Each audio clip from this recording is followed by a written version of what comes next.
Attaboy.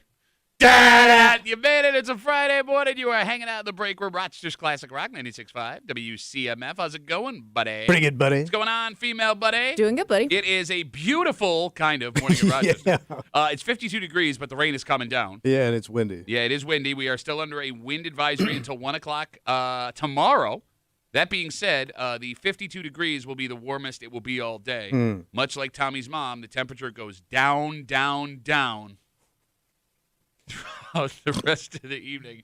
By 8 o'clock tonight, we will be in the mid-20s. Damn. All right, so we got a football game to get into. Oh, yeah? Bills-Browns, 1 o'clock here on Sunday. But before we get there, if you were listening to the show yesterday, there's been a lot of buildup Yep. to this moment right here. Yeah. Tommy, all week long, Yes. had been telling me when Kimmy was out of the room that he got us the best Christmas presents Yeah. ever. Ever. Ever. And he springs this on Kimmy on the air yesterday. Yep. I had not heard anything about this. And this is odd because, as we talked about yesterday, Tommy was never a presents person. No. He loves getting presents, but if he doesn't like your present, he lets you know by throwing it on the ground. He's like a Cocker Spaniel where he just drops it. So before the show, Kimmy and I, we gave Tommy his stuff, Yep. and Kimmy gave us stuff. Like, for example, you got from... So you got me this beautiful bottle of Redbreast Irish whiskey. Mm-hmm.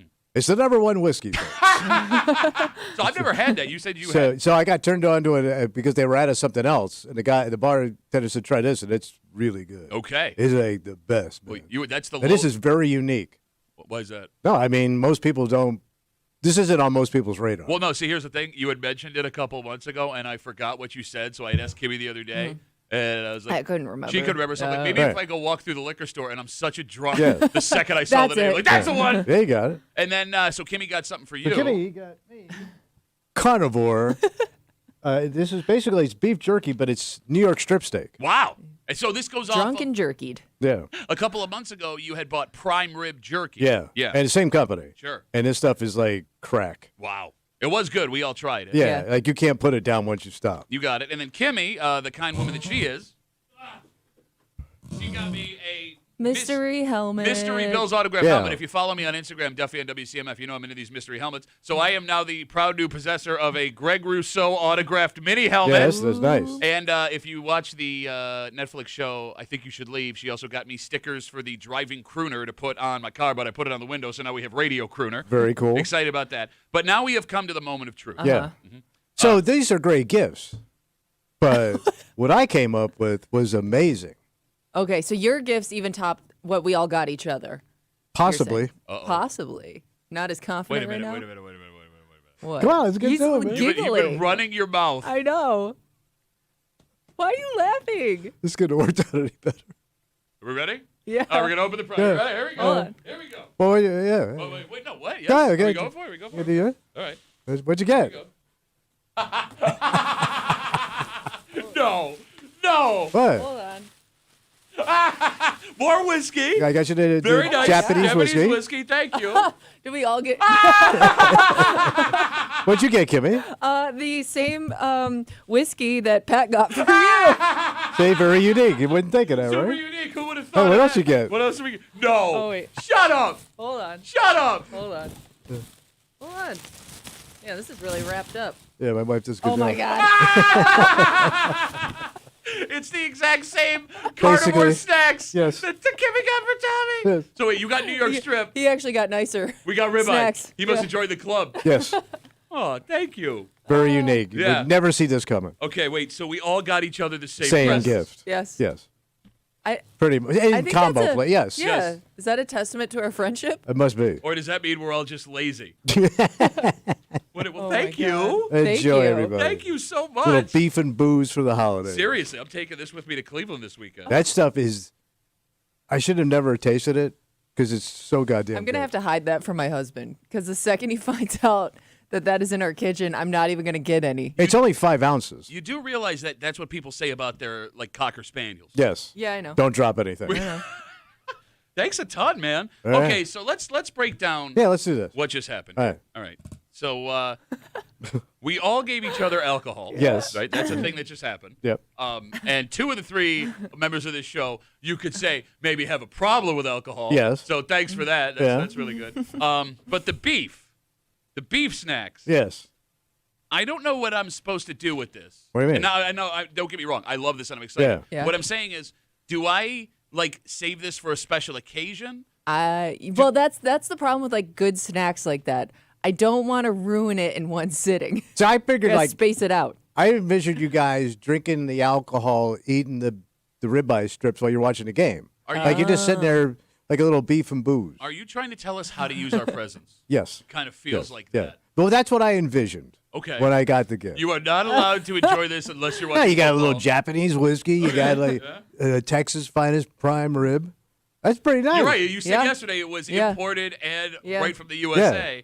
Man, I'm excited about That's all American right there, buddy. I am so excited about this jerky. So here's the thing. This might be perfect because my family and I, me, my wife, my brother, and his wife are going to Cleveland. Yeah, for the game. For the Bills game. I think those snacks are too nice to be road snacks. That's what I'm saying. And here's the thing. Like you said about your husband, if Ryan sniffs out. Because I feel like I have to explain it to him. Like, no, this isn't your average jerky that you buy at the grocery store. Because it tastes like a rib steak. Yeah. Like you have to import this jerky. The prime rib that we had, it tastes legitimately like prime rib. Yeah. It like melted in your mouth. Yeah. Maybe if I get like a spray bottle of water. Like to squirt him off. Yeah, if he goes for it too fast. Hey!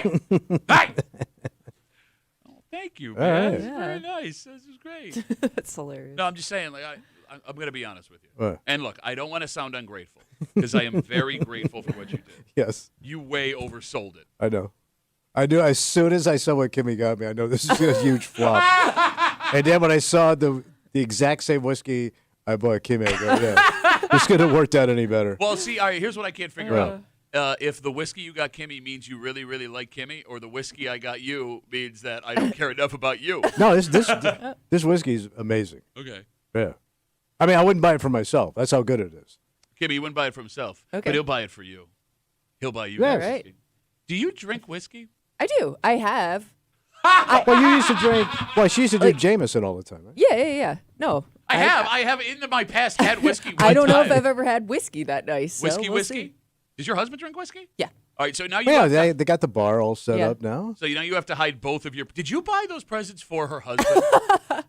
Yeah, possibly. I could double, yeah. Because let's break this down, not to sound misogynistic here, right? Again, 252 WCMF, Tommy bragged for a week about how great the presents he was that he bought us. Yeah. And it turns out that Kimmy and I both bought him those presents, those exact presents that he bought back for us. Yes.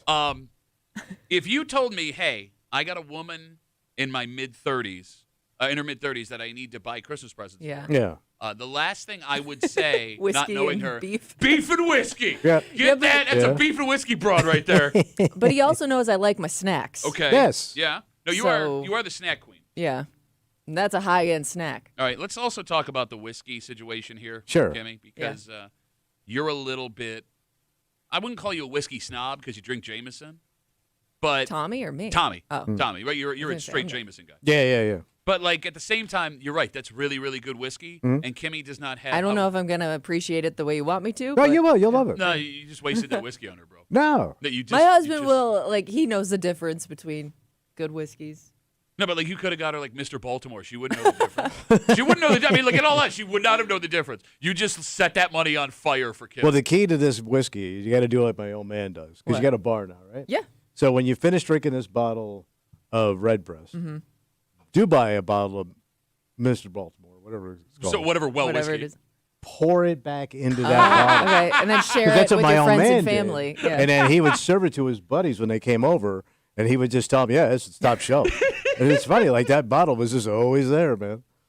Can we talk about buying whiskey also for a second? Why is that? Well, so on Tuesday night, Wednesday night, I went out to, what's the liquor store around the corner from your Century. house? Century. My daughter had hockey, and I'm walking through the whiskey area, and there were 3 people in the whiskey area with me. Yeah. One was like an older Pittsford businessman. He looked like every dad from a Christmas movie. He was like in a suit. He had a long coat. He had a hat. He had like the unfurled scarf around his neck. One was like a girl that looked like she was in her late 20s, like all tatted up, but like, like money tattoos. Yeah. You know what I'm saying? Like the tattoos don't really mean anything. She has a Just trust. look cool. Yeah, she has a trust fund, but like this is what people in New York City are getting. There was that one. And then there was like a drunken 40-year-old guy. All right. Like he looked like the whiskey. I think we used to work with him. That guy's not 40 anymore. But it was funny. It's a high-end liquor store. Oh, yeah. Right? And you have people from all walks of life in this whiskey aisle, all appreciating this whiskey for three very different reasons. Yeah. You know what I nice mean? to see whiskey's back. Well, we almost lost you.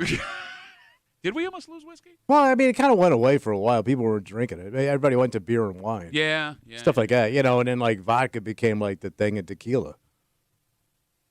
Well, luckily, the way that we buy gifts for each other, we all have enough whiskey to, well, at least I do, to last us until the next apocalypse. Oh, this will get me through the end of the year. All right, serious question. Yeah. How many bottles of Jameson do you have in your house right now? 4.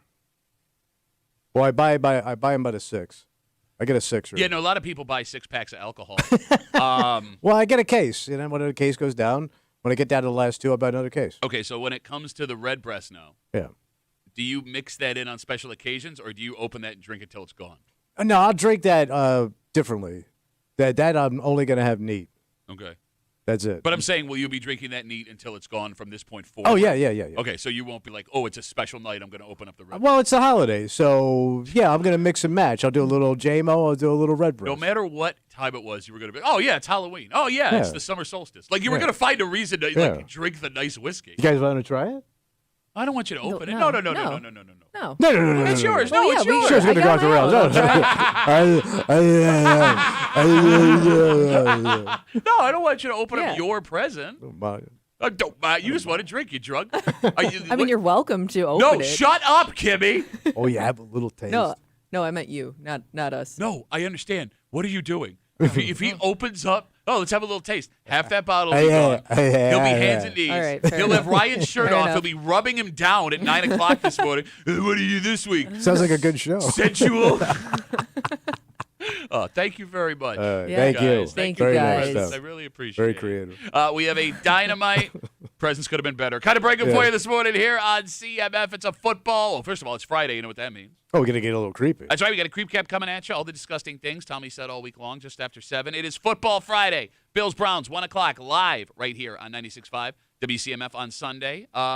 You are at the Bill Gray's Tap Room? I am at the Bill Gray's Tap Room at 1 o'clock. Go hang out with Mr. Redbreast himself. Yeah, that's right, buddy. Tommy Muley. Tommy's got picks to make just after 7:45. The Bills, I'm gonna just right off the gate. Yeah. These are the games the Bills struggle with. Yeah. Oh, yeah. Trap game, I think they call it. I mean, you can make that argument. Yeah, you sure could. It's just the road record they've had this year. Yeah, is tough. Not ideal. And, like, they have had a hard time getting off to a good start against bad teams. Yep. It's Come out a little soft. Keep that in mind. As you know, you make your picks at 7:45. Tommy tells it like it is.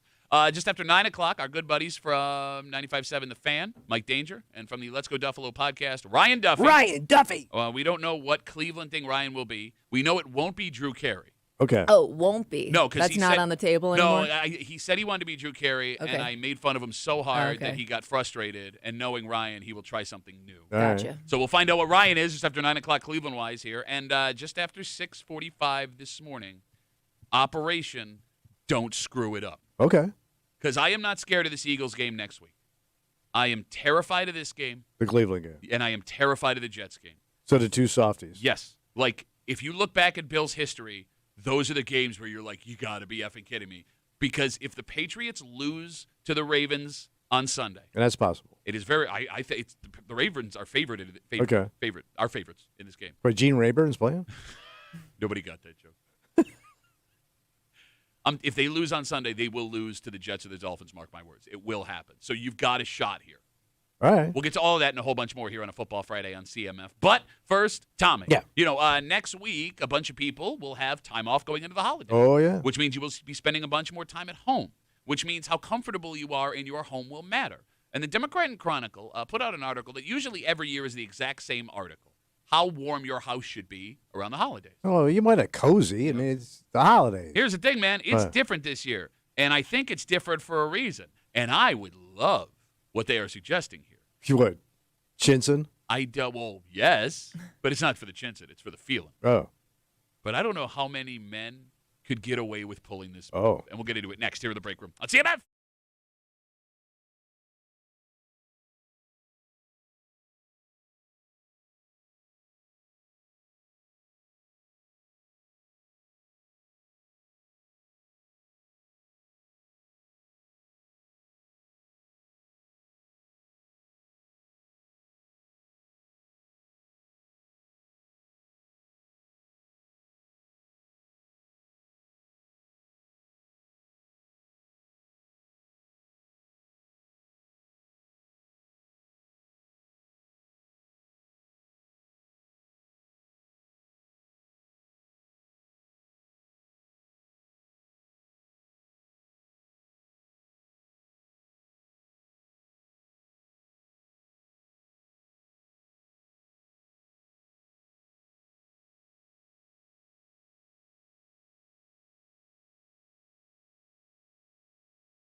Look, I don't think there is a husband, a father in Rochester that would not want to do this. Oh. And for two reasons. One, for the comfort. Two, for the finances. And it's the finances that makes this interesting. All right. Because every year when this article comes out, it's the exact same article in the Democrat and Chronicle. This year is different, and there is a reason why. You're hanging out in the break room, Rochester's Classic Rock, 96.5. WCMF, just after 6:45 this morning. Like we said, it is a football Friday. Bills-Browns, 1 o'clock, live here on Sunday on CMF. This game is a tale of two things. What's that? The rookie quarterback and the role of spoiler. Because the only thing that may motivate an NFL team more than their own personal success is ruining it for somebody else. Okay. And we'll get to it just after 6:45 here in the break room on CMF. So the Democrat and Chronicle puts out an article this week, and it's an article that they do every single year. What's that? The ideal thermostat temperature for the greater Rochester area. Okay. And every single year, you click on this article, open it up if you still get the paper, and you read that you should have your thermostat set at 70 degrees. 70 degrees. 70 every degrees. year, Lock it in. always 70. Right. Okay. Except for this year. Oh, Why? why is this year different? What's the exception? This year, the Democrat and Chronicle says 68 degrees is where you want to be. Okay. Any reason in particular? So they don't Save you money? Well, they don't say it directly. Right. But we know energy costs have been going up. And on top of that, just dealing with RG&E and the bill issues that customers have had the last couple of years. Yeah. I'll read you a quote from the story. Every degree over 68 degrees uses 3% more energy. What? Is that a lot? I don't know. Seems like it. 3% more? 3% more. 1 degree. Every degree over 68 uses 3% more energy. So how much? What does that mean in money? I don't know, because here's the thing. Every home is different, right? Oh, Yeah, yeah. I mean, it right. depends how big your joint is. Right. And like what The it's made out of, windows, how the old it is. drafts, Yeah, yeah. you got it. But I'm with you. I wish there would be an article done that like kind of gives me some idea. Like 68 to 70, is that going to cost me $10 a month? Is that going to cost me $50 a month? Yeah. Is that going to cost Percentage of your bill. me $1 a month? All right. They don't say. But Tommy, I am guessing Yeah. based on finances, that's why they went down to 68. Okay. Because it sounds like to me like that sounds like $3 added to your bill. Okay, I love how you just made it up. Like we Because just it's 3%. is that what it is? It's a 3% of Three. whatever your bill is. Well, no, it's 3% per degree over 68. Of what? I don't know. I'm guessing it's based on your bill. Yeah, no, but all right. If your bill's $150 a month, Yeah. and then you would add 3% to that Nope. if you go. Be Yeah, more. that's Okay, what no, they does. say. no, right? it's not what I'm saying. Hear me out. No, that's what I'm saying. No, I know what you're saying. Listen to Yeah. me. I'm saying leave the thermostat on. It's not 3% total. It's 3% per degree over 68. Yeah. So if you kept your house at 71, that would be 9%. Ooh, that's big savings. Yeah. It's I 10. ain't That's doing it, 1/10 of your. What do you mean it's not I what you're ain't doing it, man. okay? I want to be comfortable. It's your prerogative, right? Because you are a sissy boy. Yeah, I'm soft. No, I know. I get it. Like, you're the only man I know that wants a thermostat cranked up in his house because you're a pansy-ass, bitch-ass pansy Crank boy. it up. But, like, I'm telling you, I don't know one father, husband other than you in Rochester that would have a problem with 68 degrees in the house. Well, I mean, I don't mind sleeping when it's cool. I don't want to be sweaty in bed. Let's say that for your mama. But you know what I'm saying? I mean, I don't You know what I'm saying? No, You know no, what I'm talk to you. saying? Take your presents back. I don't want your garbage. No, I would kill to have my house at 68. But I also know my wife would kill me in my sleep if I looked at her and was like, 68 is a new temperature for the Yeah. house. Like, it just wouldn't fly. You're right. There is no amount of money we could save where my wife would be okay with 68 in the house. Are you one of those people, too, like, because you have a big crew coming over, they all pile into your house. Yes. And you do that thing, my father, well, you got a lot of people, and you put the thermostat down because it's going to get hot. Yeah, All it these goes people down. here. It goes down to 65. Yeah, that's Yeah. the dad chin salve No. move, and then they'll lock that in for the rest of the No, holiday. our house does get significantly warmer when there's more than just us in it. Yes. Yeah, No. it's nice. No, look, you try to be a Yeah. dick, and Kimmy's like, no, actually, Yeah. I agree with him. Yeah. My family is all hot. We all are hot. And when you get us all Well, you're big and hot. They yeah. run warm. I'm telling you, man, it will go up a full 8 degrees in my house during Christmas. All right, so you lower it. Oh, way down to 65, and we'll open the back door with the screen. Jesus Get Christ, some fresh man. air in Bro, there. we got an oven going. And Gets a little steamy. just my dad talking adds 6 degrees to the house. 252 WCMF. For the first time in a long time, the Democrat and Chronicle is suggesting the ideal number for your thermostat in the wintertime is 68 degrees. It's always been 70. We're trying to figure out why. I'm going to read you a number that I read, Tommy, because we're not good at math. Yeah. It says in this story, quote, every degree over 68 that you keep your house at uses 3% more energy. Energy. We're going to talk to Nick. He's on CMF. Hey, Nick, how are you, buddy? Hey, what's up, guys? Hey, what up, Nick? Man, not a math major among you, huh? Oh, well, what do you mean? Go ahead. Yeah, you guys are shockingly bad at math. Somehow Tommy's like the closest in the room, but when I do low math, explain it. When he's doing low math, I mean, it's a percentage. So all of those other factors you said about windows and all that, that's all taken into account because it's a percentage. So if you spend $200 a month on your bill and Tommy spends $500 a month, then the percentage change is still the same. That's what we said, Nick. Maybe someone's listening comprehension isn't as good as their math, Nick. Listen, buddy. Listen, pal. Tommy was telling you it's $3 more per degree if your bill's $100. You told him no, he's wrong. He said it was $150. He said $3 more. Period. I don't know what he was saying. He didn't understand degree per percentage. He thought it was $3. He just thought it was 3% in general. It's like pennies on the dollar. Okay, Nick, I'm going to let you go now because somehow you made our really confusing. But we do show. admit we are bad at math. Yes, no, but record. it's like 90 days, same as cash. What are you talking about? Nick, thanks for the call, buddy. Have a good rest of the day. Let me say exactly what you guys dumb, said. Pal. Pal. Pal o' mine. So you don't have a company house temperature? We keep it at like 72. No, I'm saying like when company comes over, you don't have a different temperature. I mean, we'll adjust like throughout the day. Oh. It just stays the same. Okay. And we got a small house. Like you got a big ass. Who's we? Did you and a cricket buy like a? Your wife has a small house. She has a small house. Small house, and it got a lot smaller when your big mouth moved in. 252 WCMF. We got Instagram messages coming in. Duffy at WCMF, easiest way to get us. Phil writes, I keep my house at 65, and it was funny when we bought our house. The guy who owned it before said he was paying $400 in electric bills per month. In the winter, he'd keep the house at 70. In the summer, he'd keep it at 65. I'm fine. 65 with the AC going. I'm fine. That sounds wonderful. But that would be expensive. Well, yeah. I mean, that AC is running constant. Like, if you told me, I'm going to take every luxury in the world away from you, car, anything you could think of, right? But you could pick one to keep, 65 air conditioning would be it. That's too cold. When I go to a hotel and I don't have to pay the bill, crank it. I'll put it down to like 62. Then he touches the thermostat. You got that? Yeah, I got it. I got there. Don't worry about it. Wait, did you get a little flustered thinking about me touching myself, did you? Because it kind of feels that way. No, because like here's the thing. I can't sleep with a blanket, period. Yeah. But I love sleeping with a blanket. So like when I get to sleep in a hotel, I can get under a comforter and sleep for the first time because the temperature is as low as I want it to be. Okay. It's like a fantasy. That's where I'm at in my life. Blanket fantasy. What are you, Linus? How much does a fireplace or a space heater help your heating bill? That's a good question. That's why I asked it. You want to call Nick back? Oh, no, why don't you say exactly what we said back to him? Well, I guess so what kind of fireplace do you have? I don't have. I have one of those electric fake ones. We got a gas one. No, it's it's a not, fake log. I want to be clear. It's not real fire. Right. It's just like a pitcher. Yeah. Yeah. Why'd you say it like that? This is pretty chintzy. I don't need fire in my house, man. How do you not have a fireplace in your house? Why do I need it? Because you're married to a doctor. So what? Every doctor should have one of them big fancy mantle, with a couple of high back chairs and a brandy. You're trying to make it sound like a doctor thing, but it's really a Pittsford thing because you asked first, how do you not have a fireplace in your house? Yes. Like every house has a fireplace. Well, I bet you most of the houses in your neighborhood have fireplaces. I bet you they don't. They were built in 2006. There's no need for a fireplace. They built fireplaces. What's that? My house had a fireplace in Webster. My house had a fireplace. I do feel like there was a line where they stopped building them. Yeah. Hold them rocks right out of the creek. Because I remember the neighborhood I grew up in, like a lot of the homes were built within like a 5-year span, and half of us had fireplaces and the other, like the newer houses didn't. It does feel like it's something like you have to request when you're building a I new can't house. live without it, man.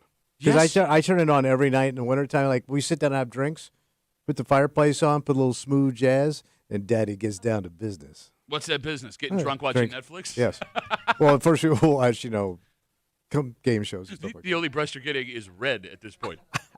No, man, like I'm always curious. Like if you have a space heater or like one of those like old, like the gas fireplaces. Yeah, if you have the old wood ones, it's got to, man, because that thing, you can get that thing going. And you're just paying for the price of wood, which is cheap, even if you can chop up your own wood. Yeah. Like, is the gas that I'm using in the fireplace costing me more than just turning up a degree or two? Oh, because you are burning gas. You are paying for that. Yeah. Is the electricity I'm using in like one of those fake space heaters that I have with the fire-looking picture on it, does that cost more money than just running a degree or two more in the house? Well, could somebody give us these answers in the world, please? So, we got the fireplace. I love it, right? Yeah.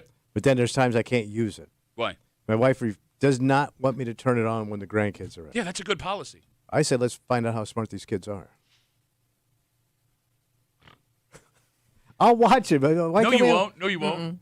You can't. Let's say the kid starts running towards a fireplace. I've seen how long it takes you to get out of that. What kid runs towards a fireplace? It's fire, man. I don't know. Kids Fascinating? I don't know. Yeah.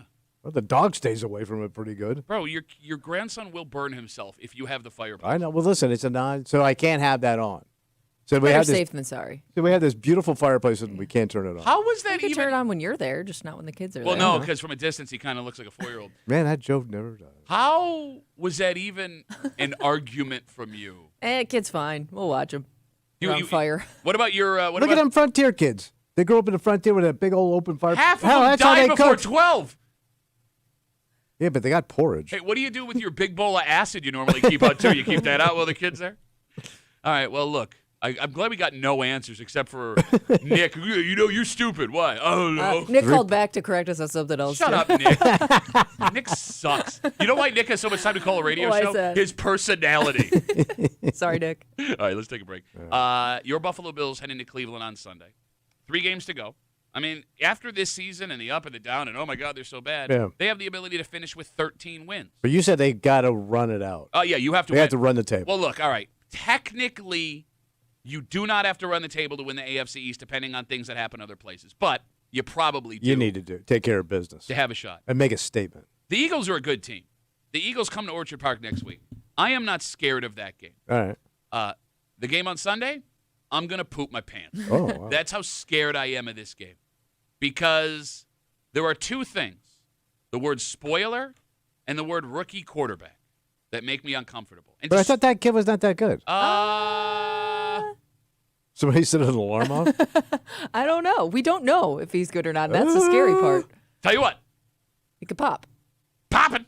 Right. We'll figure it out together next here at the Break Room on 96.5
Deep breaths, everyone. What's going on? A season, according to some folks in this room 3 weeks ago, that was dead is now very much alive. You keep an eye on the Patriots. You keep winning. Good things happen. We are counting on the Patriots to hit a rough patch, drop a game that they shouldn't, put the Bills in position for their 6th straight AFC East title. But while we hope for that, this week we have to make sure something doesn't happen to the boys in blue. All right. You're hanging out in the break room, Rochester's Classic Rock 96.5. WCMF just after 7 o'clock. It's Friday. You know what that means? Oh, creepy time. That's right. We got a creep cap coming at you. All the disgusting things Tommy said all week long. Also just after 7, very appropriate with the gifts we all got each other for Christmas. Yeah. Ozempic exists. You can stick yourself on the needle, and ideally it helps you lose weight. You dropped the LBs. What is it? Wellbutrin and other pills exist where if you are a smoker and you want to quit smoking, you take the pill. Ideally, it weans you off of that. What if I told you? Got a new shot? It's not a shot. What is it? It is a pill for something that ails you. Your face? You disappear? Christmas time, man. Oh, no, it's Christmas time. You were phoning my mother 20 minutes ago. Yeah, because it was Christmas time. Got a nice Christmas Yule log for all up in her. We'll get to it just after 7 o'clock. Fireplace. For fire pit. I was talking about my log. See you. All right. Bills Browns live Sunday 1 o'clock on CMF. Tommy's going to be hanging out at the Bill Gray's Tap Room in Shiloh. Delicious food, fantastic drink. Tommy Muley. Go hang out with Tommy, the Bill Gray's Tap Room in Shiloh with your friends from CMF. And as we head to Cleveland to see this Browns team, everybody in Buffalo, Rochester, Syracuse thinks it's a game you should win walking away. Yeah. The Browns are 3-11. They have lost 6 of their last 7 games. Last week, the Bears beat them by 3 touchdowns. They are starting a 5th-round rookie quarterback in Shadur Sanders. Yeah. He is coming off a 3-interception game. Nothing about this game should be worrisome at all. Yeah. Yet I don't know about you two. Mm-hmm. I am terrified of this game on Sunday. Because you think they're going to come out flat. I don't know why I'm terrified, but Kimmy, you have the same Bills experience I do. Are you terrified of this game on Sunday? Oh yeah, because just based on the way the season's kind of gone, and when they hit these highs of a win, it just seems like, especially when they're playing a team like the Browns, like the Dolphins right after that, it's a little bit of a lull. To Kimmy's point. Yeah. And their injury list is long again. The Bills have a tendency to play down to their opponents, especially on the road. Mm. You've got 4 losses, and you can argue 3 of them were bad losses. Yeah. Miami and Atlanta, you had no excuse of losing those games.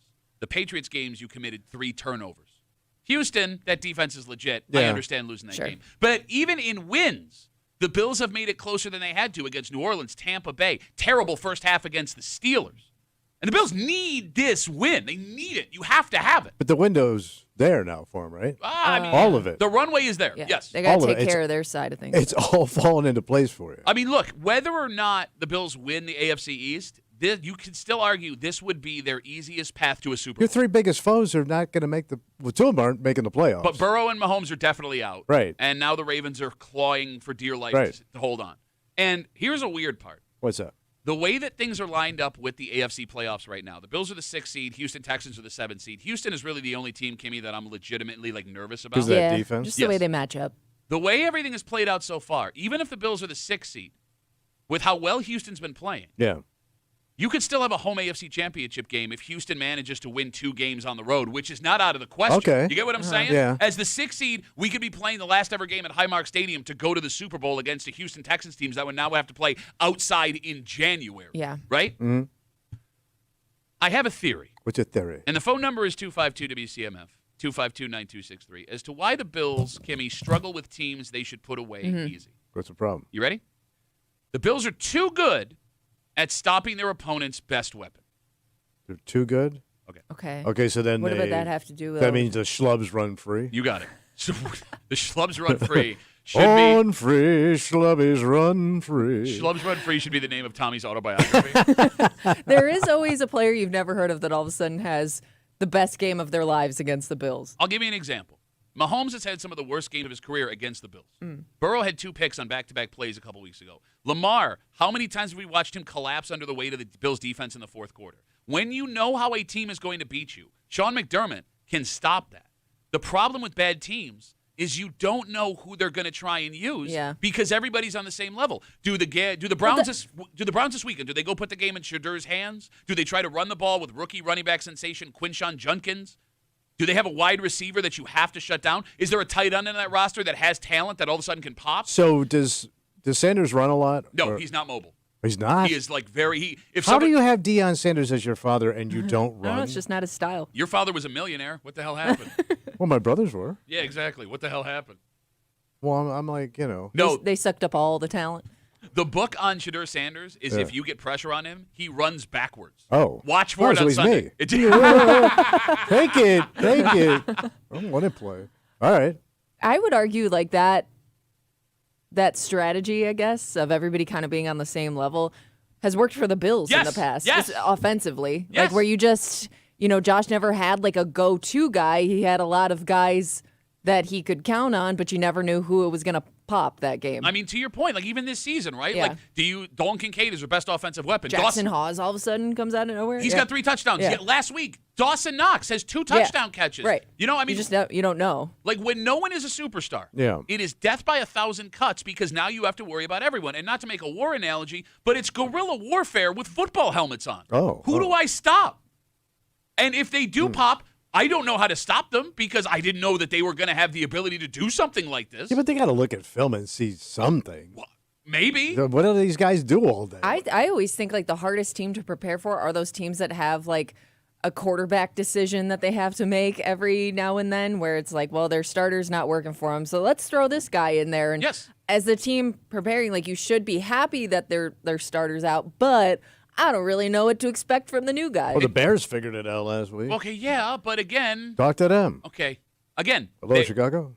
It may be a Sean McDermott thing, not an NFL-wide thing. What do you like mean? Sean McDermott, when he knows who is talented. He knows. That guy, we're going to find a way to stop him in the fourth quarter. When you don't know who's talented, you look at the Dolphins game. You look at the Falcons game. Yeah. You look at what happened with New Orleans, how close that game got. Well, he better go get his crap together. It's not about having your crap together. It's about you're rolling the dice on who to stop. All right. Who do you stop? I mean, like, I think Bill Belichick's a fraud of a head coach, but his philosophy was you make them do something other than what they want to do. Well, when the Browns don't do anything well, what do you make them stop doing? Right? All right. Yeah, maybe. 252 WCMF, 252-9263. Again, we're talking about the potential. I'm so scared of this game. So what is your record of visiting the Bills on the road? Have we looked at that in the last? As far as I go. Because you're going to Cleveland and you've been to Kansas City twice. Yes. Yeah. And you've been to Detroit. Yep. So what is your road Are you the bad luck record as a fan? Okay, so recently they split the Kansas City games 1-1. They won both games in Detroit that I went to, so that's 3-1. But they lost the game in London, so that's 3-2. Am I missing one? I forgot about London. Yeah. All right, so they're 3-2 when you show up. They are 3-2 so far. All right, so you still got a winning record. In the Josh Allen area, yeah. All right, that's good. And we can make it 4-2 this weekend while I'm there. Let's do it. Here's the problem. What? The mush here. Ryan, my brother, is coming. He revealed to me on the Let's Go Duffalo podcast this week. What do you say? He has never seen the Bills win. Oh, no. No. And I did not know You might this. have to stand outside the stadium. Kimmy, I wouldn't have bought the ticket. I know. What is he doing? I said the same thing. He's never watched him Well, win. when was the last time he went to a road game? He's been to Miami, I think, a couple of times. Okay. On that, my So dad it's been a while, That's going though. way back. Yeah, it's been a while. I haven't. We'll ask him when he comes in. I'm talking Josh Allen era. No, it was the Josh Allen era. Oh, He went to wait. Miami. He was there for the Charles Clay drop game. Oh, no. I know. All right. I know. All right. I guess the way that you shut down this Browns team is you have to jump on them early. Like, it is imperative that you And then they haven't been doing that. And that's just it, right? They spot everybody 21 points and then go, all right, let's get started. Well, that's just it. And with bad teams, it's been even harder. Like the Patriots, you understand, they have the ability to score, right? But, like, when the Saints go up on you, when the Buccaneers go up on you, both of those games at home. Is it weird for an NFL fan base to be more confident playing good teams than we are when we it's play bad weird. teams? Because you should be crushing the punks. Because, like I told you last week, I said on the show multiple times, I was not more confident. I had never been more confident in my life the Bills were going to beat the Patriots. It was not even a question in my mind. When we were going into that Chiefs game, I mean, I know the Chiefs aren't what we thought they were, but same thing. Bengals, I was very confident about that game. This one, I'm like, I'm not going to sleep on Saturday.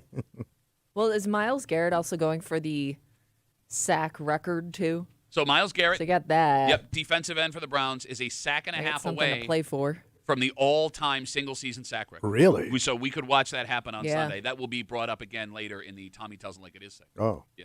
So, yeah, I mean, he's got that to play for. But Kimmy, he's been doing That's that one guy, and he's but been doing it still. all season. They're 3-11. I mean, even the wild card games the last couple of years. Well, if we look back on, like, the history of this team and bad teams. Yeah. 2005, the Bills had a chance to make the playoffs in the last week of the season for the first time since 1999. All Drew Bledsoe had to do was beat the backup Steelers on the last week of the season at home, and they lost that game. And then, like, you talk about the wild card games at home the last couple of years. Yeah. Phillip Rivers had a Hail Mary shot the last play of the game in 2020. Dolphins were playing their third-string quarterback. They had the ball in the last 2 minutes driving with a chance to take the lead and get out of Buffalo with a win. Like, both of those were not good teams. Like I said, I am confident in their chances against the Eagles at home next week. The Browns game on Sunday and that Jets game, the last game of the year. Yeah, the Jets game especially. Especially if the division's still in play. Well, and all the pressure of it being like the last game potentially At Highmark. Red helmets. There's just Ooh, the red so helmets much are back. going on that everybody's going to be on like pins and needles for that one. I will tell you, this game kind of does in Cleveland feel like a family reunion. Wow, what was that? I've always looked at the Browns as like the cousins of the Bills. Well, Yeah. I mean, similar cities, similar And they struggles, just- economies. Yeah. Fan base, similar struggles with the team. But they haven't had the hope that the Bills have had. They had the hope of Baker Mayfield for like 2 years. Yeah, short-lived. But I mean, but you went to 4 Super Bowls. They've never- never been to a Super Bowl. They've never been to a Super Bowl. But they have the same history of collapse. Yeah. They had the lead in the fourth quarter twice to go to the Super Bowl, and Elway ruined Well, it there was twice. that Denver the drive. the 90-yard drive. And then the fumble. Yeah. Right? So they had the 2 best running backs in the league. Yes. But like I always enjoy going to Cleveland Yeah. because I It's a fine town. I see Browns fans as kindred spirits. Yeah, like for you, sure. You know my pain. We eat the same. We drink the same. Like I'm really looking forward to going to that game and hanging out with some Browns fans. Cleveland is a very comfortable place to visit. Yes. Why do you say it like that? Because it's not snooty. Oh, it's no, not no, uppity. no. It's got great stuff. And it's like going over to your buddy's house. You don't have to take your shoes off, You hit and it you don't need a perfectly. coaster. That is This the looks like perfect, home. You know what I mean? perfect way to describe it. Yeah. Look, I've said it before. Similar and I'll, weather, similar accents. Yes. Yeah. Look, if you are looking for like a day trip to go hang out or like spend the night with like have a good Great time, summer town. Cleveland is that town, and I Yeah. know everybody craps all over I Cleveland. always liked everybody I met from Cleveland. Everybody's Yeah. so cool. Yeah, I mean it's a nice place. Taking off to the Cleve. I cannot wait to get to the Cleve tomorrow. The Cleve. The Cleve. Oh, okay. I'm free, baby. I mean, there's nothing better than a town where you can walk, 2 blocks and there's 10 bars there Yeah. with $2 draft beers. Yeah, good music. All right, so Bills Browns 1 o'clock Sunday. Tommy will be making his picks just after 7:45 this morning. Keep in mind, please, everything we discuss. I am. I always take in whatever you all say, Don't be a dick. and I mix it around. dick. I get a feeling. So we got that just after 7:45, and our good buddies from 95.7 The Fan, Mike Danger, and from the Let's Go Duffalo podcast, Ryan Duffy. RD We do not know what he will be. We know that Drew Carey is off the table. That is off the table. So we'll see. I'm trying to think of who else is like famous from Cleveland. There's probably I know there's there a lot are, of but nothing people. pops to mind that would be like he would fit that character. Bone Thugs and Harmony. Okay.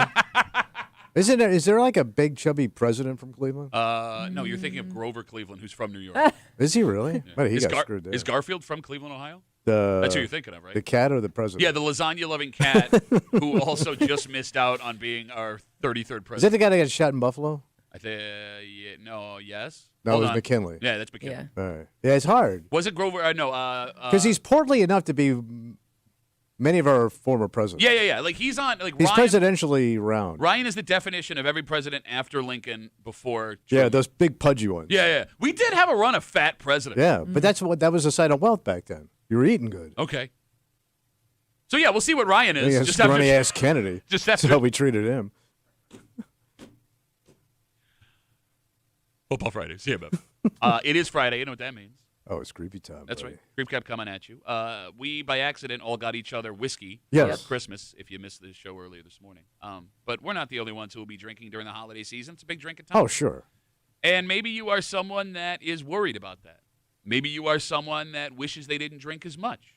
If you are one of those people, I've got some news for you. Oh, Because how's that saying go? Better living through science? chemistry. Chemistry, thank you. Yep. It exists now if you're willing to take the Oh. pill. And we'll get into it next here in the break room on CMF.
It's the most drinkinest time of the year. And for some people, they don't like it. Not that they're opposed to drinking. Yeah. They're opposed to how much they like to drink. Mm-hmm. Well, what if I told you What's that? there may be a way through science to stop that from happening? Oh. Something that would magically make your alcohol cravings go away. I won't even want it. Yes. Okay. You're hanging out in the break room. Rochester's Classic Rock 96.5. WCMF. We'll get to that in just a second, but it is Friday. Yeah, buddy. On top of being a drunk, Tommy is also a massive creep. All the disgusting things Tommy said all week long, we call it the creep cap, and it happens now on CMF. Oh, you feel that? That's creep running down your spine. It's the creep cap on WCMF. No, I love a chocolate frozen dip banana. Wait. Shut up. Teddy and I just teamed up. Really? Where's that? Yeah, we opened up a new little kiosk in the men's room. What's it called? It's called Uncle Teddy and Tommy's Chocolate Banana Sauce from the cruise ship. Tag team your mouth. With what? Our bananas. That came from where? The chocolate sauce. Come on, Auntie Mix Wash will wash up real good. Wax you up too, baby. Hey, you get out of your car so I can wash it. So that I went on one of our famous rabbit holes here. You swole? When I'm around your mama, God damn it. I swole for that hole, brother. What? We'll get into it. Not that. There's the many other holes thing. on your Shut mama. up. More free time. All right, she's still moist. Yeah. God damn. What? I can't give somebody a compliment? Is that a compliment? She's moist. But you want to say she's dry? I don't smell anything, you know? You don't smell anything anyway. Your nose is dead. Of course. But What? thanks to your mom. Shut up. Toxic. No, she's absolutely right. I mean, if I had a big strapping son-in-law that looks like, big He-Man, yeah, I'm calling him up. We're moving this stuff. Yeah, but what if he has tiny nipples? Oh, I won't tell you that. One of the worst Don Ho songs. Tiny nipples.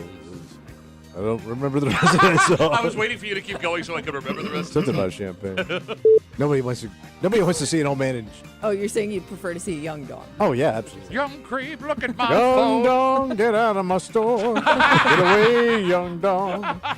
For Tommy Muley, Yeah. whose only pipe he gets is actually Saturday night. Oh, I was showing that pipe pretty good. I already did the pipe joke. Mama. It's so good to be a creep. There it is, the creep cap on CMF. Tommy, Yeah. allow me to introduce you to nalrexone. Nalrexone? Nalrexone. I think I'm saying that the right Okay. way. Nalrexone. It is a pill that, according to research, will eliminate your cravings for alcohol. Oh. So the way it works, it blocks the opioid receptors in your brain that alcohol lights up when you drink. So when you would drink on this pill, that good, exciting feeling you would get would not exist. It's being billed as Ozempic for booze. Oh. Because this pill, in this form, exists solely to make you not want to drink. Yeah. And here's the thing. This is not a new medication either. The pill has been approved for getting folks off the sauce since 1994. Oh, it's an old pill. Yeah. Studies have shown 80% of users who use this tool, Yeah. which is only prescription, by the way, an hour before drinking will drastically reduce or completely eliminate their alcohol intake. Oh. They also have it in a once-a-month shot version for those who are worried they won't remember to take And it. if you want to start shooting up, maybe a new thing you want to, get into. If you go online, this drug gets rave reviews from What? people who wanted to stop drinking, had Yeah. a problem with alcohol, whatever reason, took it, and stopped drinking. Now, here's the thing. Yeah. We are not doctors. I am not here just to sing the praises of this. And please Yeah. don't run out and grab this stuff because of the story we're talking about. Obviously, talk to your doctor if this Well, you is got to get a something- prescription. Well, yeah, anyway. but there's also ways to get stuff anyway. Yeah, there is, buddy. Shut up. I'm not just saying, don't go. The break room said go get this pill. Go talk to somebody. But there's a reason I bring this up. Why is that?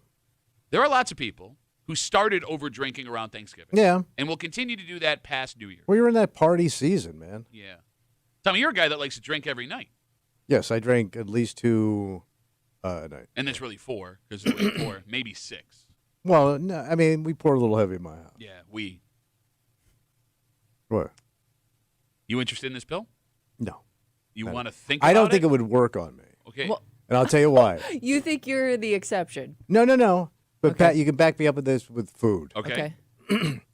I used to eat when I wasn't hungry. Sure. Yeah. And I used to eat when I should have stopped eating. Yeah. I used to eat when it started to hurt. Okay. So if you gave me a pill that made me like well, you're going to be full. Full wasn't my problem. Okay. I had an addiction to eating Yeah. Okay. and how good it tastes. So I think with alcohol, I would still drink because like it's just ingrained in my lifestyle. Like I look forward to sitting down and having a cocktail at night, you know, and then one after dinner, and then who knows what happens after that. But you know what I'm saying? Really like, I don't know he's blacked out.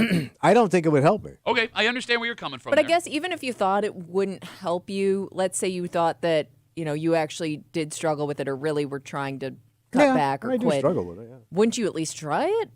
No. You just If you're worried about it, I guess. See your face? No. I don't think so. I don't know.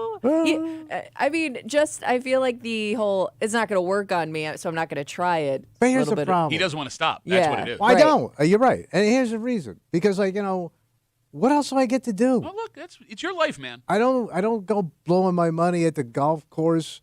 I don't, you know. Yeah, you save that for tracksuits and jerky. Yes, and jerky. I mean, you know what I'm saying? Like, I mean, you got to have something in life. Like, you're just going to clean everything up. What's the point of being here, man? Okay, all right. And you got to live, baby. Just let me live. It's easy to say when you have nothing to do but sit around and drink. Like, Right. there are people that have to function on a daily basis that have the same drinking patterns you do that can't do that. I understand that, but you could also teach yourself how to be a functioning alcoholic. Okay. That's a thing. That's an actual Do thing. not listen to what he's saying. I am listening. No, I'm saying don't listen. This is what a drunk you are. You're not even listening to what I'm saying because you don't want to hear it. You're just spouting off words for me to stop talking about this pill that gets you to stop drinking. Nick writes us on Instagram, Duffy at WCMF. He says, my doctor offered me this. She says it makes you sick if you drink on it. Oh. I think it's a different pill. Okay. Because I knew there was another one where, you get ill. Oh, that sounds awful. Yeah. But it would make you stop Yeah, drinking. that would work, yeah. All right, the phone number is 252-WCMF, 252-9263. I mean, you can add this to the list of the shots and pills that now exist to curb our addictions, whether it is smoking cigarettes, whether it is drinking, whether it is overeating. Yeah. Are shots and pills to curb our addictions a bad thing? I mean, if it gets you there, it gets you. I mean, if it gets you over the hump and it gives you some hope, because, I mean, you think about people that never can lose weight and they legitimately try. Sure. And they get depressed because they never see a light at the end of the tunnel. I mean, if that pill kickstarts your weight loss, at least, you get a little motivation because now you can see some results. Because if you don't see results, you're going to quit. Okay, you're What's right. the point? You're right. To your point, stopping bad addictions by any means necessary is going to make you healthier. Therefore, And it's a kickstart. It's a good thing, right? Yeah. If you need this hand. No one who quit smoking using the patch or the gum or the pill has been criticized for that. No. I mean, I don't know why we feel differently about food and booze. You wouldn't crush a heroin addict for needing methadone to kick that addiction. No. Right? I mean, I look at it the same thing. But to play devil's advocate for these people that say that the quick fixes are a problem, there is a cynical way to say that you are not working hard enough to stop what you are doing. And it's a sad statement on society that we can't quit these things without outside help. But man has had addictions since day one. Man. Okay.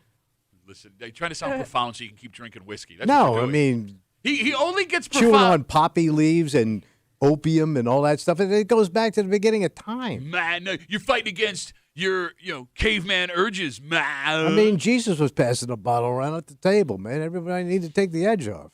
252-WCMF. We started this conversation. A pill that will stop you from drinking alcohol. At least that's the idea. It's called naltrexone, I believe. If I'm pronouncing it the wrong way, I'm sorry. It blocks the opioid receptors in your brain that the alcohol lights up. So when you drink, that excited, good feeling you get does not exist. And it's being described as Ozempic for alcohol, even though this pill has existed since 1994. It also comes in a shot version, 252-WCMF, not like a shot, but like a in your arm shot. 252-WCMF. Let's talk to Kristen. Hey, Kristen, how are you? Good, how are you? Good, Kristen, what do you got? I've been sober for 20 years. Congratulations. So thank you. It was 20 years in November, and pills sounds like a great idea if you actually have the desire, but if you don't really want to do it, you just stop taking the pills. You got to kind of work on all the other things that go along with it. That makes sense. Yeah. I mean, like alcoholics, we don't drink because it's fun. We drink because we don't want to feel anything. Sure. So if you don't take that mental side away, if you can't decide you want to feel everyday stress and life on life terms, a pill's not going to do a damn thing. Are we running late? Why will you not celebrate what this woman was able to do for herself? So what did you replace the booze with? My kids. Okay, that'll do it. I'm high on my children. She is high on her children. That's great. All right, so Kristen, what did you do? Like, were you part of a program? Was there medication you were on? Like, what eventually got you to stop drinking? Well, when I got pregnant with my daughter, I stopped, and I went to meetings, and for the first few years, and then after that, I don't really think about it anymore. It's just who I am now. So do you still go to the meetings? Every once in a while, if I have a bad day, if I have something major in my life that happens. My father died. I went to a meeting. My husband died. I use that then. But like major things, I go to now. It's just who I am. All right, well, Kristen, let me ask this question before we let you go, because I know there are people listening right now who are struggling with stuff, and they're thinking maybe this is an idea. I'm not talking to you. No, I'm listening. I'm enjoying your program. Kristen, what advice would you give to someone who may be at the point where they're thinking about stopping drinking? Go to an AA meeting. Okay. Talk to other people. I mean, honestly, other people that have been through it are really the only ones. I mean, doctors are great, but unless you've been through it and you know those feelings inside, that feeling that you feel inside, why you keep drinking, like why you have to fill a hole, that's how it's worked for. I mean, AA has been around since 1920-something, and it has worked for billions of people to improve their lives. They got to be doing something right. All right, Kristen, thanks for the call. Congratulations on 20 years. And now she can't stop with the donuts. Thanks for the call. Okay, can I ask you do a get question? donuts and coffee. Can I ask a question? And Jesus. Can I ask a question? What? Not one person has even suggested in this discussion that you quit drinking. No. I asked you. No, not a single person. You're really taking this personally. No. Who? Somebody in this room could really use this advice. Who said that? You did, but you started this break. You're not even saying English right now. Never do. I simply asked you if you'd be interested in the pill.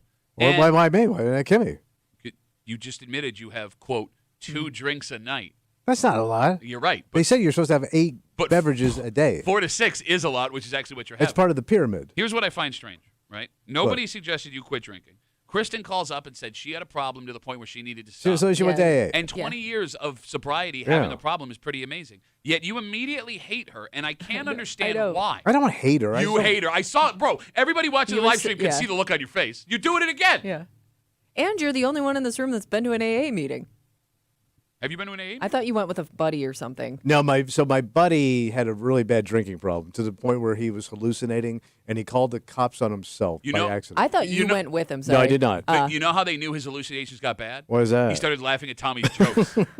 Encore! Encore! So he went to AA. Yeah. I never went with him, so we stopped being friends because of the booze. Gotcha. So but to this day, when I have talked to him since, he still goes to AA meetings every day. Now, this has been 20 years. Okay. He still daily goes to those meetings. He needs it. You know what I mean? Sure. But that sounds like misery to me. But if I got to go it's about getting your head right, to Kristen's point, more than the way it makes you feel. I just don't want to go to a room every day and hear everybody's problems. What is this show? That's why I already got AA in here. I got 2 people, but I should put it down. You put 8 drinks a night. Kimmy. Yeah. Because we've lost somebody now. No, I'm listening. Yeah, he's mad at us. No, I'm not mad. Again, talking about this, the pill for the booze, the shot for Ozempic, the shot for the pill for the cigarettes and the patches and everything. Are we getting healthier as a country? Because if we talk about Ozempic, that may be thinning people out. In fact, a recent study showed that over the last 2 years, the rate of obesity that had been increasing every year since the 1960s has started to level off. All right, so it's helping. But it's a super expensive shot, right? Yes, it is. Be. You don't have the insurance. Unless it's covered by insurance. Right. Most people's insurance sucks. Depends on how heavy you are. I mean, in all sincerity, that's the thing. If you reach a certain point, your doctor will prescribe it to you and insurance will cover it. We also know that younger people aren't drinking, doing drugs, having unprotected sex nearly as much as we were when we were younger. Their own vices. Why all of a sudden this change towards a healthier lifestyle? Well, I don't know. Are we getting healthier, or are we just finding new ways to, comfort? Well, I mean, cannabis would be one of those new ways. Yeah. Well, no, but food, again, we just talked about Ozempic. The level of obesity may be leveling off in America. We don't know yet, though, if it's temporary. We don't know if a lot of these things are sustainable. We don't know if you could stay on it your whole life. I mean, Ozempic, you're saying? Maybe you can, maybe you can't. We haven't really seen, the long-term, I guess, effects of it. I mean, if it works, it's great. I mean, it's, like you said, better living through chemistry. But, here's the thing. Science. I just mean, with a lot of these ways people are curbing their vices. I don't mean to sound cynical, and again, do not listen to me. I am not a doctor, right? But the one thing about Ozempic and those shots like that, and I'm with you, man. If it works for you, God bless you. We know what it's like. Ooh, we know what it's like with that stuff. It sucks any means necessary. But I do worry that 15 years from now, we're going to find out something. Because like side effects. Well, look, we've always maybe there are side effects, and some you're maybe willing to deal yes, with. and yeah, you're right. The health that you are gaining Yeah. is better than the like. Right. But the idea that there's no such thing as a magic bullet has always been like in the back of my head here. And it is amazing what people are able to do with this shot that really, really need it. And that the cynic in me is like, well, what's the trade-off going to be? You know what I mean? Tails. We'll grow tails. You know what? When I was 300 pounds, if you told me you'd trade a tail. Yeah, you could lose 100 pounds, but you get a tail. I would take a tail. Right. I would seriously think about how cool it would look. Have a tail? Shaking my tail around in here. You'd have to change pants, though. Well, no, just cut a hole in my pants. Is it a furry tail? Wait, now you'd have 2 holes in the back? One for your tail, one for Saturday night? That's for Saturday night. Hole. I'm going to talk to Kimmy for a while. Mr. Saturday night. That doesn't even... I don't know. He's got 2 holes in his pants. Is there a pill to make you funnier? Ooh, brutal. Yes, alcohol. Kimmy, when it comes to why we are getting healthier again with Ozempic and the kids not drinking, doing drugs, having unprotected sex, is it because we know how bad this stuff is now with the studies we've seen about alcohol, about the drugs, about the overeating? Is it lack of funds that are keeping people from indulging in their vices? Well, I would guess that's a huge reason why, smoking cigarettes went down for so long. It was part of that campaign that they run, but I also think it just became unaffordable to younger people. But I always figure, we always find cheaper ways to have fun. Yeah. Sure. That's why these cheaper drugs started showing up in the country. Meth, you're talking about meth. Yeah. I mean, crack was the same thing. It was a cheaper form of cocaine. Yeah, you're right. Could it be as simple as vanity? Tommy, your generation really showed us what a lifetime of drinking, smoking, and eating whatever you want. What are you talking about? I look great. Could look like.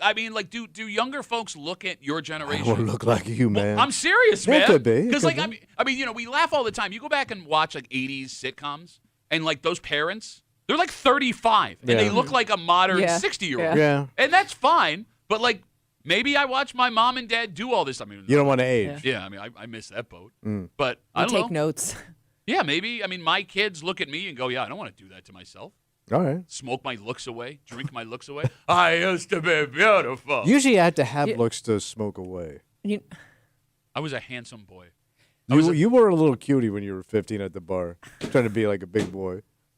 Look at me, I got myself a little cocktail. You know what vice I thought would die with our generation, but I think that younger people are picking it back up again? Tanning. Yeah, I've because seen that. But that's you like would the think, weakest of the. Really, go talk to my wife. You would think Well, we no, saw she probably, moms of that generation the effects that tanning had on your skin and be like, ooh, yeah, maybe I should stop doing that. So tanning's back? Yeah. But I have noticed I think people are tanning again. In, What about the that spray standard tan? beds. Spray tans also exist. That's become a more. Spray tan's a little different though. Can I just say real quick? Yeah. My wife is Jamaican. Yeah. My daughters are biracial. Here's how back tanning is. My 15-year-old, who is Jamaican, has tried to go out and tan on the deck. Her mother's a dermatologist, so first just of to all, get sun. Give me all the sun. No, but she wants to get tan. You're Jamaican. Look at your father. I'm a bed sheet, man. I'm the palest man. What are you doing? So she's not happy with her tone. Well, but Right. what do you mean? Explain.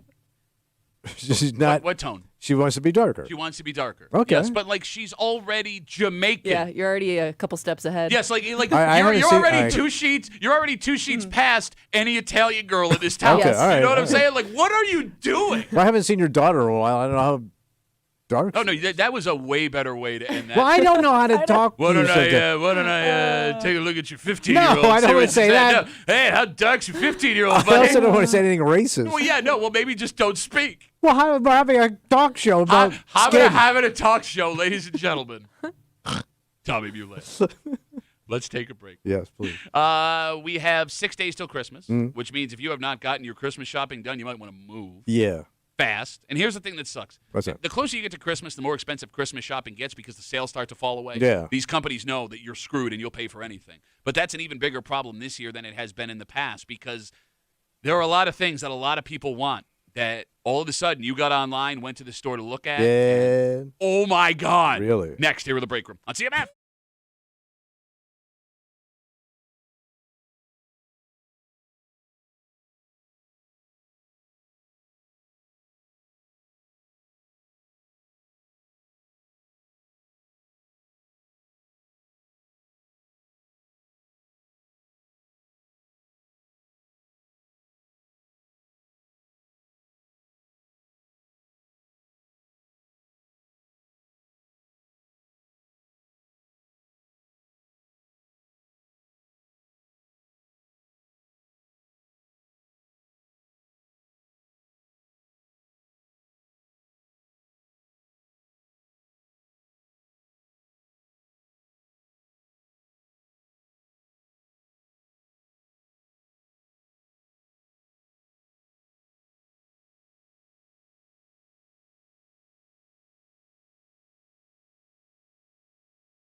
folks that have finished their Christmas shopping Yeah. may already know what we're about to tell you. Yeah. And there is still a way to save money buying gifts, but you have to be careful because some things have gotten ridiculously expensive. Oh. And what sucks, at least according to what we have here, Yeah.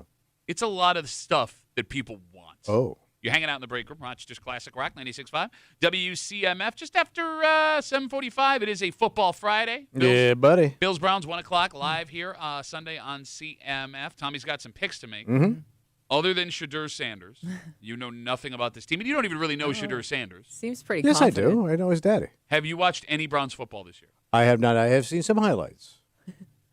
I mean, that's probably most people. Browns fans haven't seen highlights. Where did you see highlights? I mean, when you watch the halftime reports. Oh, and highlights stuff. for other teams that the Browns were a part of. Yes. Okay, got it. Tommy makes his picks. Tommy tells it like it is just after 7:45 here in the break room on CMF. All right, off the bat, terrible news. In general, holiday gifts are 26% more expensive this year compared to 2 years ago. Yeah, because you got whacked with the tariffs and stuff. A whole bunch of different factors, right? And this is according to a study done by a nonprofit consumer group called Groundwork Collaborative, right? What is driving that high number are specific items that have skyrocketed. Oh. Do you understand what I'm saying? Yeah, so certain spikes. Exactly. It's not 26 in general. It's a lot in others. For example, headphones right now are super pricey. The Beats Solo 4 headphones, which are a popular Those headphone. fancy wireless headphone. You got it. They will now cost you $129.95. That is 30% higher than last Christmas. Oh, 30%. for the same pair. Prices of coolers, Kimmy, are through the roof. I mean, like, That's interesting. wait, to take to the Bills game? You got it. So one of the more egregious examples, the Cooper Cooler Beverage Chiller. Yeah. So this is like a brand I've never heard. It's not like a, one of your Yeti. Yeti, Yetis it's or not Ice, Stanley. whatever the Yeah, other ones are. Yeah. So last year, the Cooper Cooler Beverage Chiller was $25. Yeah. This year, it is $89.99. the hell they doing Damn. to it? Don't know. This is the same Holy thing? crap. Yeah, well, yeah, it keeps your beverages cool. Yeah, just put it outside. Air fryers have gotten more expensive. The Instant Vortex Air is 16% more expensive than it was last year at $115. And tools are getting jacked up. They cite a Trusco ST350 toolbox. That's one of your top tools there, buddy. The toolbox this year, 32% higher than it was last year, Damn. around $80. So you guys have started your Christmas shopping, finished your Christmas shopping? Are you guys Yeah, I'm all Yeah, wrapped up. pretty much already. Mine's done. pretty base. Did you notice the higher prices? Oh, yeah, I think everybody has on certain things. Okay. Well, which is weird because you don't buy actual gifts. You just buy gift cards for people. No, I did. I did. Well, I mean, with that, with that being said, maybe this year gift cards are the best way to go if you're worried about paying more for gifts. It's your way of saying, hey, you're going to come up short. Yes, exactly. I mean, This is a lost leader. You have to add a little to it. you're absolutely yeah, right. yeah. Because, you're right. A $50 gift card It's for now, years. it's now like 50% off. Yes, I mean, the 50 was standard, but what are you It's a getting? coupon more than it is a gift card now. Like, there's not a single thing we just named of these 4 items that you could buy with a $50 gift card this I year. am amazed about one thing because, when my TV crapped the bed, I could not believe how cheap TVs are. now. TVs I are. was shockingly cheap. It is weird. Like, you could buy a nice TV for nothing compared to what they used to be. And that used to be, the thing you splurged on. Yes. Yeah. Yeah. So I would say one thing, TVs. Buy a TV, but everyone's got 7 Yeah. TVs. How many TVs do you need? It's a weird gift. Like, if you you don't go Because I also feel like people are picky about the type of TV. Like they want to go look at and compare all the TVs. which is funny because you don't notice anything No. different in No. any of the TVs. It's all in your head. All right, so here's the thing. What's that? The phone number is 252-WCMF, 252-9263. It is not all doom and gloom. All right. There is a way around this. Several different article publications say that not everything is up. In fact, some things have gone down. You brought up the TVs. Home items are apparently Like down. a lamp? No, things like weighted blankets, dishes, and mugs. Okay. Right? The things you don't look forward to at Christmas time. A mug. Self-care stuff Oh. is down. oh, So Like with, makeup? with these two things, like spa type stuff. you got it. Like yeah. So with these two things, anything you're buying for your mom is going to be less right. expensive All right. than it was last year. And even with the stuff that we mentioned here, there are some brands of headphones, coolers, etc., that will not see the massive price increase. But the group did warn buyer beware when you are buying from companies that are not as well known as the companies that have So raised their off-brands. prices. Yes, exactly. So knowing now that you can find deals if you go looking for them, is saving the money worth the time you have to invest to do it? 252-WCMF.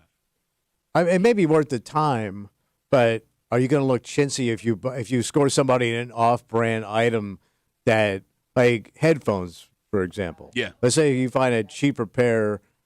What's the big one right now? Beats by Dre, Apple AirPods, Yeah. those things. So let's say you find, some kind of like weird. Oh, Beats by Trey? Yeah, something like that. Yeah. Or, Beats by Bobby Flay? yeah, so you look kind of chintzy, though. All right, so it's funny you bring up headphones because headphones are the easiest ones to find cheap. Like if you walk into any Marshalls or TJ Maxx, You can find cheaper versions. you'll find headphones that look like the headphones we're describing. Yeah. And, But they ain't the same bro, thing. it's, Yeah. Brookstone. What the hell happened to Brookstone is my question. When did they start selling Because everything? nobody at ever Marshalls? bought anything in there, But- man. You just sat in a massage chair, looked at the globe, and left. It used to be the most expensive stuff on the Yeah. planet, and now when Yeah. you walk into Marshalls, there's a whole like Brookstone selection that Because nobody the store bought. was gone, right? Is it? I don't know. Did we talk about this? I think we did say Yeah, that Brookstone I think is they're closed. gone. Kimmy, is saving the money on buying Christmas gifts worth the time you have to invest to do it? But don't you think it's easier than ever to compare It is. brands and things? I mean, it's just a simple like especially if you're shopping online, like you're instantly going to get the lowest price if you Google stuff, right? Okay, you're right, but that doesn't help anybody I now. mean, it's easier than going from store to store. But right now, that doesn't help. I mean, but 'cause you No, got, no, like- now we're it's past the too point late. of You're buying right, online. yeah. But if you're talking like all like, let's say home items, man, there's like so many home stores now Yeah. to choose from. You've got to find cheap crap in there to unload on No, people. but that's just it. I mean, you're right. You can find it, but when you go to those stores and buy stuff, Yeah. unless you're in Marshalls and you find something that's a name brand that's like discounted, they know it's cheap. No, but like lamps, blankets. a lamp. pillow- I mean, got you a lamp. Merry Christmas. Here's What a else are you lamp. getting for a home? Plates. What's a top plate? I don't know what a top plate is. Your wife does. My wife does. I'm sure people know what top. Kimmy plates don't know are. no top plate. Kimmy, what's a top plate? I don't know brand names of License. plates. You don't know name brand plates?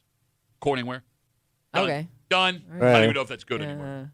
But that's not a plate. That's a dish. They make plates. Yeah. Isn't it Shut covered? up. But A have you plate ever and a got dish is the somebody, same thing. unless like it's on a registry, have ever bought somebody plates Yeah. for? No. Yeah, it'd be a weird Christmas gift. 252 I know you didn't ask for these, but here's some plates. 252 WCMF. We are talking about how Christmas gifts in general this year have gone up 26% compared to 2 years ago. But it's not all gifts that have gone. It's specific items that have skyrocketed in price that is bringing up the average. We talked about headphones. Those have gotten more expensive. Coolers have gotten more expensive. Air fryers have gotten more expensive. Tools have gotten more expensive, which sucks for Dad. Yeah. Because that's like the go-to Christmas gift. So I started buying toys for my grandson, right? Mm-hmm. So I have no idea what the price of toys are. So, and neither does my wife, especially for like a little boy. Sure. So I don't know if I'm spending too much, Yeah. too little, but I'm just buying, oh, this looks cool. I'm going to get him this. When it comes to toys, I don't think there is contrasting and comparing. But they're all over the place. And you're right. But like, if your kid has a specific thing they You want, gotta get it. You can't get the off-brand. and here's the thing: you don't have to. You don't have to get well, it. But depending on their age, though, they're gonna know the difference. the pressure. That's it. Yeah. You're right, Yeah. Kimmy. The pressure as a parent or a grandparent or an aunt or an uncle that Yeah. you feel that you don't want to get them. Like Legos is a big thing with that right now. Well, I know that's expensive, though. but but there's it- knockoff Legos. Yes, there's like 4 or 5 companies now. You wouldn't know. Oh, Sharpies. Yeah. Ouch. You would have no idea unless you were like a Lego nerd, Yeah. just Yeah. looking at them on the ground, that they weren't Legos. But I know my daughter, who loves Legos, if I bought her the knockoff Legos, Yeah, she knows. yeah. But I'm buying for a 4-year-old. I got him a remote control car. You chinced on a 4-year-old? No, I didn't. I don't think I chanced. What'd you spend? It was $45. What a chintz ass Well, bitch. that's- Hey, it's a little remote control car for the kid. Yeah, but here's the thing. It gets What? repossessed 3 days later. That's how chintzy he was, spending $45. Lee writes us, Duffy on WCMF, easiest way to get us on Instagram. He says, self-care cheaper. I don't know. Those red light masks are like $500. Is that goalie mask you wear now and you're beautiful? Yeah, there's a bunch of stuff like that. goalie mask? Oh, you're in the nets for the Bruins in the 1970s. What's with the red light stuff this year? So there's one for your head, too, like Yeah. for baldness. It's It's, supposed- it's a cap. They Oh, sell your wife would know. They sell them at Marshalls. Yeah. If you sell a medical thing at Marshalls, I don't believe Snap it works. that up. It's at Marshall's for a reason, right? Yes, right? But like Kimmy, I've seen these red light products everywhere for elbows and hair and Yeah. faces. Yeah. And I guess it's one of those things if it relaxes you, No, you know makes what it you is? feel better. does I it don't know. though? You remember when magnets were big? And like Yeah. all the athletes, The jewelry, they had the yeah. jewelry, but they had you put them in your shoe, your Yep. ankle, your Yeah. elbow, and people swore by them. It's the new magnet. You're right. But I mean, again, we've had this discussion 1,000 times. Yeah. How many times do we have to fall for these things? Bro, every year there's more suckers being born, man. You know, there's a thigh master out there for somebody. Troy writes us on Instagram, exposing himself as a massive nerd twice. He says, Magic the Gathering cards are insanely expensive now. Yeah, but you're not spending any money on women, so that's okay. And alcohol. Yes, you're absolutely right. He then goes on to say, knockoff Legos are absolute trash. Trash. What about anime? How's that going this year? Well, I think Pokemon's super popular, right? Man, that's still Like, around? that's probably It's not back. cheap. Oh. Yeah. I will say that there is something that made me warm. I grew up collecting, football, baseball cards, hockey cards, and basketball. debt. No, man, I'm going to pull like a Ken Griffey Jr. rookie. It's going to pay for my college education. Those are back in a big way. What is? Sports cards. Okay. And here's the thing. Like There's baseball cards and all that all stuff? sports. Yeah. And Pokemon and all that other stuff. And it's like a two-tiered world now where, like, you have, like, grown-ass people that are treating it like the casino and the stock market. Yeah. But it profiting. It does warm my heart now when you walk into a Walgreens or you walk into a Target or a Walmart, there's a section where you can just buy football cards. Yeah. And, like, it reminds me of being a kid because that's the first place I would run to Sure. when I would go shopping with my mom. Like, I wish I had, like, a little boy to buy for in my life. Don't look at me like that. You have know what I mean. nephews, no? Yeah, You but have I a don't nephew? think they're into football cards. Oh, too They've old met now. Pat. What does that mean? Oh, he no, likes, you're a great guy. He's into Spider-Man. Everything's Spider-Man. okay. Yeah, I got Oh, superheroes. Spider-Man Monopoly. Yeah, and as an uncle, you can't force your hobbies on him. Yeah, You know? yeah. But yeah, like I don't know, like it brings me back to like I want to buy cards when I go in there Yeah. because it's like it was the best times of my life. Like I am jealous of dads that get to share that with their sons. Okay. I tried to do it with hockey with my daughter. I will say cards I get because they're the one thing I was told by my stepson and daughter-in-law, make sure these toys aren't noisy.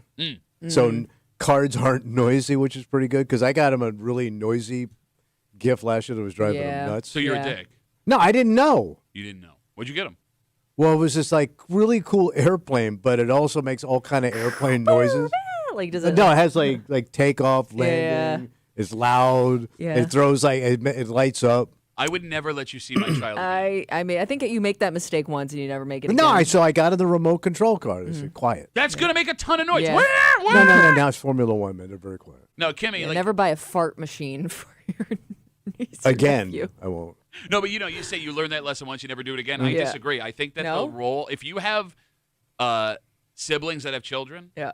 at least in my personal experience, I have found they try to buy the noisiest possible toys for your kids. Yeah, but you're gonna Grandparents have too. to suffer through it for at least a few hours. Yes. Yeah, but then I get to go home. All right. Like I had a godfather when I was a kid who I think went out of his way to buy the most noisy, dangerous toys. I think I've told this story on the air. What do you buy you? My uncle Whitey is a firefighter, was a firefighter. When I was like 8, my brother was 6. He bought us. Remember those Nerf bow and arrows? Oh yeah. Yeah. So those were the greatest things. Yeah. But he bought them only because he wanted to play with them with my dad. Yeah, Yeah. of course. So he let us open them. Juicy target. We started like shooting me and my Yeah. brother, and then they took them from us. Yes. Gotta up the game. And they started shooting each other with arrows around the house. Like they got and then they stuck toothpicks in them in the end well, of the why foam. not? Yeah, that's not fun. One man was a police officer, the other man was a firefighter, and they were shooting darts at each other in the living room. Thank you for your service. All right, let's take a break. All right. Tommy's got some picks to make. Yeah, let's do it. Bills Browns 1 o'clock Sunday live here on CMF. And again, look, listen to me carefully. Yeah, I am. The Bills have struggled on the road. Yep. The Bills have struggled playing down to their opponents. There are also massive injury concerns again all of the sudden. Yeah. Not Don't- looking good. Don't be a dick. I'm not. A Tommy tells it like it is on a Football Friday. Next, here at the break room on CMF.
Bills-Browns, 1 o'clock live Sunday right here on 96.5 WCMF. If you want to watch the game, Yeah, buddy. you could do it with the Pick Master himself. Ooh, the Pig Master. That's right. Tommy Muley will be hanging out at the Bill Gray's Tap Room in Shiloh. Fantastic food, delicious drink, stuff to give away. Good time. That's right. Go stand next to a man with a scowl on his face and watch the Bills play the Browns. Talk about his picks in the He's moment. having a good time, we promise. Yeah. No, Kimmy, he loves when you stand next to him and talk about his picks the entire time. It's like one of his favorite things. I enjoy talking to the people. The people. The people. Could you The have people. sounded more arrogant? Come here, peons. Talk to me. I didn't say it Come like here, that. you ye smaller West Side people. Go hang out with King Pick. Bill Gray's Tap Room in Shiloh. Sunday, 1 o'clock with your friends from 96.5 WCMF. So we talked this morning about how if you have been a Bills fan your whole life, you're terrified of this game. You are terrified of this game because we all know how this stuff goes. So the key to the game is jumping early. Problem with that is you don't know what to expect from this Browns team. And you have not watched any Browns football at all this Well, year. I don't think many people have. I've watched several Browns games. That's sad. Yes, it is. Kimmy, Yeah. there are some football experts that will tell you what you want to hear. But only one man. Some football experts will tell you what you want to hear. Our football expert tells you what you need to know. It's Tommy Tells It Like It Is in the Break Room on WCMF. Tommy, are you ready? Let's do this. Come on, let's focus. Over under. Okay, over or under? Sounds interesting. 100 yards rushing for Bills running back James Cook. Right now, James Cook is just 28 yards behind Indianapolis's Jonathan Taylor for the NFL rushing title. Right? And he wants it. He wants it. He wants that crown. Well, yeah, obviously. What running back would? Crown the chef. I almost called him Chef now. James Cook has 1,415 yards on the season. He also leads the NFL in 100-yard rushing games with 8 of them in 14 starts. And all of that is very impressive. Yeah. So you know the Browns' defense is average against the run, exactly 16th in the NFL. They're on one bottom half. Right. So this should be an easy over for James Cook, you would think. I would think. All right, here's what's to consider. What's that? The playoffs are now less than a month away. Yeah. And with how much Cook has been playing and how capable the other backs have been the last couple of weeks, Kimmy, you might start, I'm theorizing, to see the Bills pull the throttle back. Okay. Wanting to Split some carries, maybe. Well, look, I mean, we've seen, Kimmy, the last couple of weeks, more carries from Ty Johnson, right? If you want a fresh and healthy Cook in the playoffs, throttling down now against a team like Cleveland, as long as things are going good, would be a smarter play. But But I don't know. I thought no, I you- know, but Oh, I'm okay. sorry, I'm All thinking right. out loud here. Like, I mean, All right. unless you are desperate to Yeah. establish that Yeah. run, and keep in mind, if you think the Bills are going to go blow this team out, James Cook on the field in the fourth quarter may not be a thing. Over under 100 yards rushing for James Cook. You're crazy you're crazy to bet against this kid. Okay. You're crazy. Okay. He's a major part of their offense. He's a major reason why you're in the shape you're in. I agree. For sure. I So agree. the smart money is on the kid. Okay. But again, if he is a major reason, You bet the chef. if he's the major reason you're having the success. I'm not saying the major, but he's a big no, part of he's, it. I would argue. I mean, Josh Allen and him together, that's Yeah. a combo play, baby. Look, I agree. If James Cook, if were to not exist on this roster, it would be a much, much different situation. So with that being said, I want him there for the wild card. I want him there for the divisional. I want him there for the AFC Okay. Championship game. Over under 100 yards rushing for James Cook. You got to win these games. You can't be dicking around with holding guys back and thinking about the playoffs. You're not even there You yet. don't want to be holding back their dicking. You can't be holding back these Dickens. You know that's right. So, I'm taking the over on the kid. okay. I don't know how many times he's had back-to-back 100-yard rushing games because he did have 100 yards against New England last week. The kid's hungry. And he had 100 yards against Cincy. Cincy, too, if I'm Yeah. not mistaken. Yeah. You think he's going to go Ooh. back-to-back-to-back Oh, my 100-yard God. rushing Could he do games? 3? Okay. Could he? That's a lot to That's ask of an that's NFL what running it's back. a lot. It's 3. One isn't 3 a lot. So to be clear, If I watch any of 3 of anything, you go, God damn, that's 3. we've been hoping you'd walk in with 3 jokes for the week since you started, and we're almost there. So to be clear, you're over 100 yards rushing for James Cook. Right, to be clear. Okay. That's an official pick. You ready for your second? Yeah, yeah. Over under 1.5 sacks for Browns defensive end Myles Garrett. He is standing on the edge of history. Yeah. He needs 1.5 sacks to break Michael Strahan's all-time single-season sack record. And with how the Brown season is gone, Kimmy, you can't tell me he doesn't want to do it against a quarterback like Josh Allen. Oh, I would think so. So there is something to be considered here, Tom. What's up? You ready? Yeah. I know it seems like Josh is getting blasted all the time because we have that Texans game burned into our head. But the Bills are smack dab in the middle of the pack of the NFL for sacks allowed so far this season. Yeah. And that was with the nightmare 8-sack game against the Texans. So really, they may be better than that. Yeah. Two things. Deion Dawkins, his ultimate protector, has not practiced yet this week with an illness. Oh. That's a problem. That could be the flu, though. That's a problem. Yeah. Yeah, the Either flu way, could still yeah. keep him from performing. You can play with the flu. Can you play against the best defensive end of his generation? Yes. Okay. You can be out there with a temperature. The Bills have given up at least 2 sacks in 3 of the last 4 games. Could Garrett be the one that gets the 2 sacks on his own? Over under 1.5 sacks for Myles Garrett. Yeah. So all right. So just on that dude. Just Myles Garrett needs one guy. 1.5 over under 1.5. Josh is a big kid. Yeah. Miles Garrett's a pretty And big he's guy. elusive. Josh has also gotten Kimmy into the habit of when he knows he's done, Right, giving himself he up, sacrifices. Yeah. which has Right. worked for the offense. What do you think? Sick tackle, generational defender, might want to do it at home. Greatest quarterback in Bills history. Yeah. Well, what does that have to do with getting More sacked? about the Oh, line. I Yes. just wanted to say something. Okay. I am going to take. Wait, how many sacks? 1.5 is the over under. Oh, so if he gets a sack, No, you idiot. He needs 2 sacks to go over. Do you think And he's that gonna would go over? that would break the record. but a half a sack wouldn't That would be a push. count. No, that that would be yeah, a push. yeah. You'd be pushing. All right, I'm gonna say, yeah, I don't think he gets a full sack. No, he could get a full sack. I don't think he. Look at my face. What if he gets credit with a half a sack with somebody else? Yeah, he would. That's a push. If he gets 1 sack and a half, that is a push. It is over under 1.5 sacks. Yeah. I am gonna take the under. Okay. This is No, I just don't get what is so complicated about this. Like 5 years ago, you said there shouldn't be half sacks, and from that point on, your brain has just turned off the ability to understand that 2 players can split a sack. I get it. No, you don't, because every time the 1.5 sacks comes up, this is a discussion Why we are you have. gonna yell? The for? stupidest person I've ever met. The holiday. So to be clear, to be clear, you are under 1.5 sacks for Myles Garrett. Okay, Tommy tells it like it is. Football Friday CMF. He is over 100 yards rushing for James Cook. He is under 1.5 sacks for Browns defensive end Myles Garrett. Are you ready for your third pick? Possibly. Over under Over under. 1.5 a missed field goal for Bills kicker. Is it Mike Badger? What's his name? Can we look it up? Michael Badgley. Are you talking about money? Michael Bagley. I'm sorry. No, I think it's Badgley because his Are you talking about nickname is the Moneybags? Money Badger. Badger. Yeah, okay, That's you're money right. Yeah. bags. Over under 1.5 missed a field goal. For a new guy. We'll just call him new guy. Well, that's a tough one because I don't know anything about this kid. All right, so Matt Prater, all 41 years of him, as we talked about this week, will not kick against the Browns. Yeah. He's got a quad injury, which means in a hot playoff race, the Bills are bringing in a cold kicker. You would think, Kimmy, that would increase the chances of a miss just in general. Yeah. He did play some this season for the Colts. Briefly. Yeah. And then got let go because he Yeah. missed a crucial extra point against the Texans. So am I doing field goals or extra points? Okay, field goals, just field goals. Just field goals. Something else to think about here. Okay, what's that? Over the last 5 years, the Cleveland Browns as a franchise have had the lowest team field goal percentage in the NFL. It's less than 80%. Part of that is because the Browns have had bad kickers. The other part is that Cleveland Stadium is notoriously hard to kick in. It's got weird-ass wind coming off the lake through these stupid holes in the side of the stadium. Wait, they built it Swirls. with their mom in mind? Windy Holes? How dare Wasn't you? that her stripper name? How dare you besmirch the good name of Catskills comedian Windy Holes? Shut up.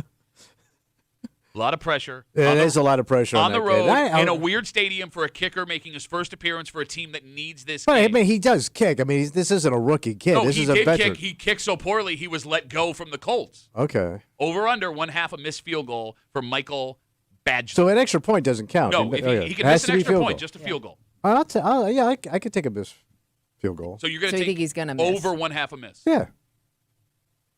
Why? Okay. But hold on. So no field goals happen. Oh, yeah. If that no could field happen. goes half, we just Yeah. wipe it out. Okay. Yeah. All right, no big deal. But there's going to be a field Wait, goal. why wouldn't I get points? Okay, fine. Because They don't have to kick a field goal. I should get points. No, if they don't have to kick a Well, field but goal, then it would you be didn't no miss, miss, so yeah. you would lose. No miss. You took No a miss, miss, you idiot. Oh, yeah. How are you so bad at this? Well, I didn't think about that Yeah, part. no. What do you ever think about? Did you get into that whiskey while we were out of the room? No, I'd love to, It did though. disappear. Where'd it go? It's in the bag. Okay. All right, so yeah, if there is no field goal, you lose if you take the over. But there will be a field goal. It's an NFL game. Not I would think necessarily. they'd test They him, could, right? they could not have to kick a field goal. No, I'm with Kimmy. I think Yeah. that if they you want need to see him, if he's gonna, especially early, they're gonna see how he does. Yeah. All right. So over under 1/2 a missed field goal for Michael Badgley. No, I don't know. You're going back? Well, because you keep running your mouth. I don't know. What? Give me an answer. So you think he's going to miss? What's that? You're saying he's going to miss. Yeah, I think the kid probably will miss one. All right, so you are over 1/2 a missed field goal for Michael Badgley. Yeah. Okay, great. You make things so hard. You are the dumbest person. Because you make things so hard. No, they're not hard. I look you in the face and I say words, and you just start inventing things to say out loud. A win on Sunday goes a very long way for the Bills to secure a playoff spot. In fact, there are easy ways that the Bills can clinch. For example, if the Colts lose and the Bills win, they are in the playoffs, my friend, ready to roll. That being said, the Bills are heavy favorites against Shadur Sanders and the Cleveland Browns. They are favored by 10.5 points. Damn, that's college. And remember that you get 3 points for being the home team. So Vegas believes on a neutral field the Bills are a full 2 touchdowns better than this Browns team. All right. Tommy, do the Bills win? And if so, is it by 11 points or more? Well, obviously, I think the Bills are going to win because they have to win here. They can't be jerking around. Actually, no. No matter what happens, Patriots winning, Bills losing, no matter the combination, nothing happens with the AFC East. It cannot be. You got to clinched lock this game up. Put it in your pocket, man. Feel good about yourself. Lock it up and put it in your pocket, Kim. Feel good about yourself. Okay. So I say the Bills win. All right. So do they cover the 10.5? Well, if they cover, Yep. What does that mean? it's an automatic Rust Belt blowout, baby. Yeah. Wouldn't any blowout with Buffalo at home, or it would also be a Rust Belt blowout? Yeah. No, but you're double Rust Belt. Double Rust you Belt went from blowout. a Rust Belt to another notch in the Rust Belt. Okay. So that's a double Rust Belt blowout. Easily. Say that 5 times fast. What's that? Nothing. So to recap, Tommy's picks let's for put a today. little caparoo on this baby. Tommy is over 100 yards rushing for Bills running back James Cook. He is under 1.5 sacks for Browns defensive end Myles Garrett. He is over 1/2 a missed field goal for the new guy, and he has the Bills winning the game, covering the 10.5, which means it will be a blue. What a hell of a game we're going to see, huh? We will recap these picks with our good buddies from 95.7 The Fan just after 9 o'clock, Mike Danger, and from the Let's Go Duffalo podcast, Ryan Duffy. Ryan Duffy, not so fast, blowout Rust Belt buddy. Because you was born and bred to Rust Belt. Yes. Yeah, you rusty. Right down to your shoes. You a rusty boy. You were born in Jersey. Not the Rust Belt. No, but that's worse. Rusty shoes. You were born in the Italian swamp. What did I say wrong? No, I thought you were going to do my grandmother joke. No. Swampy enough. I don't want to pile on. Well, this game's going to have some celebrities there. In Cleveland? Yeah. Who? I'm going to say somebody's daddy's going to be there. You don't think somebody's daddy's going to be there? I don't know, to Who's be honest dad? with you. He's got a full-time job. What? Coaching the Colorado Buffaloes. How are they doing? Are they playing? They're not even in a bowl game. Are they in a bowl game? No. I didn't pay any attention. I thought he was talking about your dad. Well, to me, 2 celebrities. Well, they do call Lance Duffy the Deion Sanders of the town of Gate. He is Grease prime time. I think Deion's going to be there. Okay, so what's your prediction? He ain't going to be happy, bro. Yeah, what happened? I think he's going to be running his mouth after this game in front of some cameras. What? No. What? Who's going to put a camera in front of his face? Where's he going to go? Who's not going to go to prime time? He's They the have a most game popular. tomorrow. What's that? Colorado does. Yeah. All right, so he would have to get on a plane. Oh, no, I'm sorry. For That's some reason, basketball? it's showing me basketball. Okay, I was going to say, that doesn't make any sense. Yeah. Sometimes they play on Well, prime time's going to be there. Okay, so, And he ain't going to be happy what he sees. so your bonus pick. He's going to be bitching about how his son's being treated in Cleveland. All right. Because he likes to bitch and complain a lot. He is going to go in front of a camera and bitch. So Deion Sanders will I go don't in. think they're in a bowl game. Okay. Deion Sanders will go in front of One a of them low bowls. He will go in front of a camera and criticize the Browns after the game for the way they He's not going to like the way his kid's being treated. Okay, there you go. There you go. Prime time meltdown in a Rust Belt blowout, baby. Danger and Ryan, just after 9 o'clock to recap those picks. We don't know what Ryan will be as usual. Last week he slipped and said he wanted to be Drew Carey, and we made fun of him so hard that he has now abandoned that idea. But we can't come up with any I other know. celebrities that come from Cleveland. I said Bone Thugs and Harmony.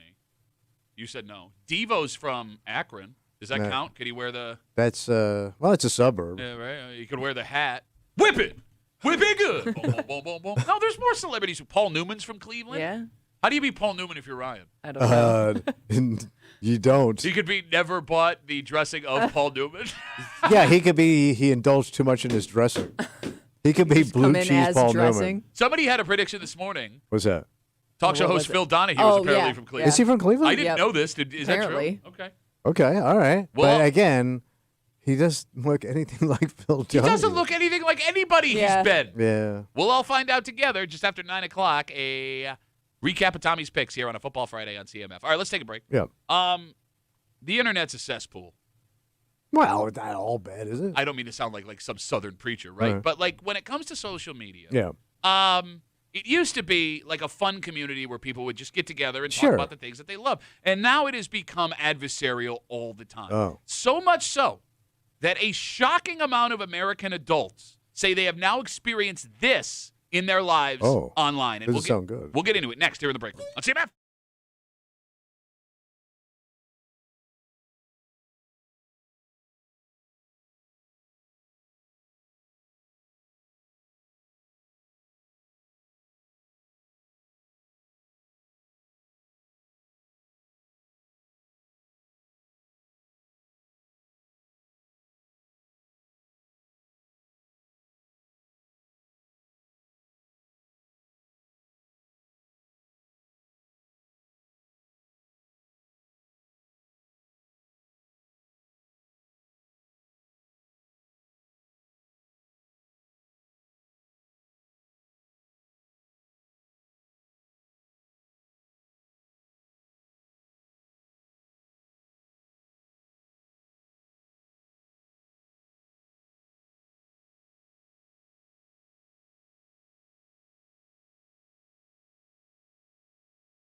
It used to be. What's that? If you were looking for a fight, you had to take your ass down to the local bar and just start acting like a dick. Yeah. But today, there's no need to get in a car.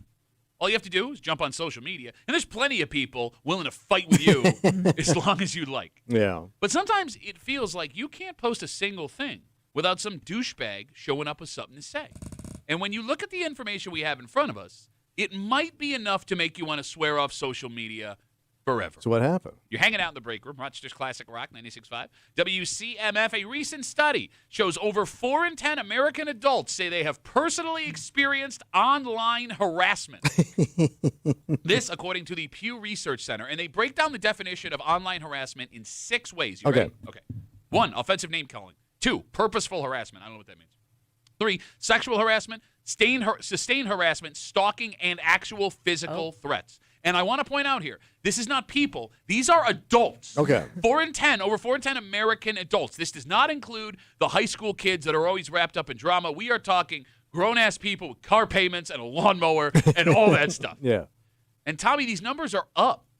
Since 2014, there has been almost a 15% increase in people that feel they've been harassed online. And it is not shocking to find out that politics is the number one place where this presents itself. Yeah, that's going to be always the biggest hot button issue. 1 in 5 adults say they have been harassed online for their political views. All right, have either of you experienced online harassment? No.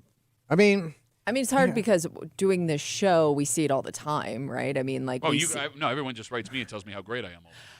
Oh, you got that special filter? Yeah, what's that filter called, Tommy? I'm not a dick, really. Filter. So let me ask you this, though, because we know guys that are in this business that if somebody goes after them for their opinions, just saying, like, you're wrong and here's why. Actually, they get pissed off and they block those people. Sure. And those guys feel like they're being harassed. Okay. That's why they block them. So, like, some of this stuff is legit, and some you're just being a touchy little bitch. Okay. So I wonder how much is touchy little bitch and legitimate harassment. It's a fair question. Because me having, like, you're wrong about the Dolphins, you shouldn't have a job. That's not harassment. That's an opinion. Oh, no, I feel I've been harassed. How dare you? First of all, I'm right about the Dolphins. Second of all, I worked hard for this job by accident. But you know what I mean? I do understand. I mean, there's some touchy boys out there, man, that, they can dish it out, but as soon as you have an opinion back, they fold. Okay, but counterpoint to that, Kimmy, I think some of that's in those numbers. Counterpoint to that, there have been times where we will be sitting on this show, have a discussion, whatever. I will go to my Instagram message in the commercial, and I will read it out loud, and all of us will go, oh, my God. Wow. Oh, my God. All right.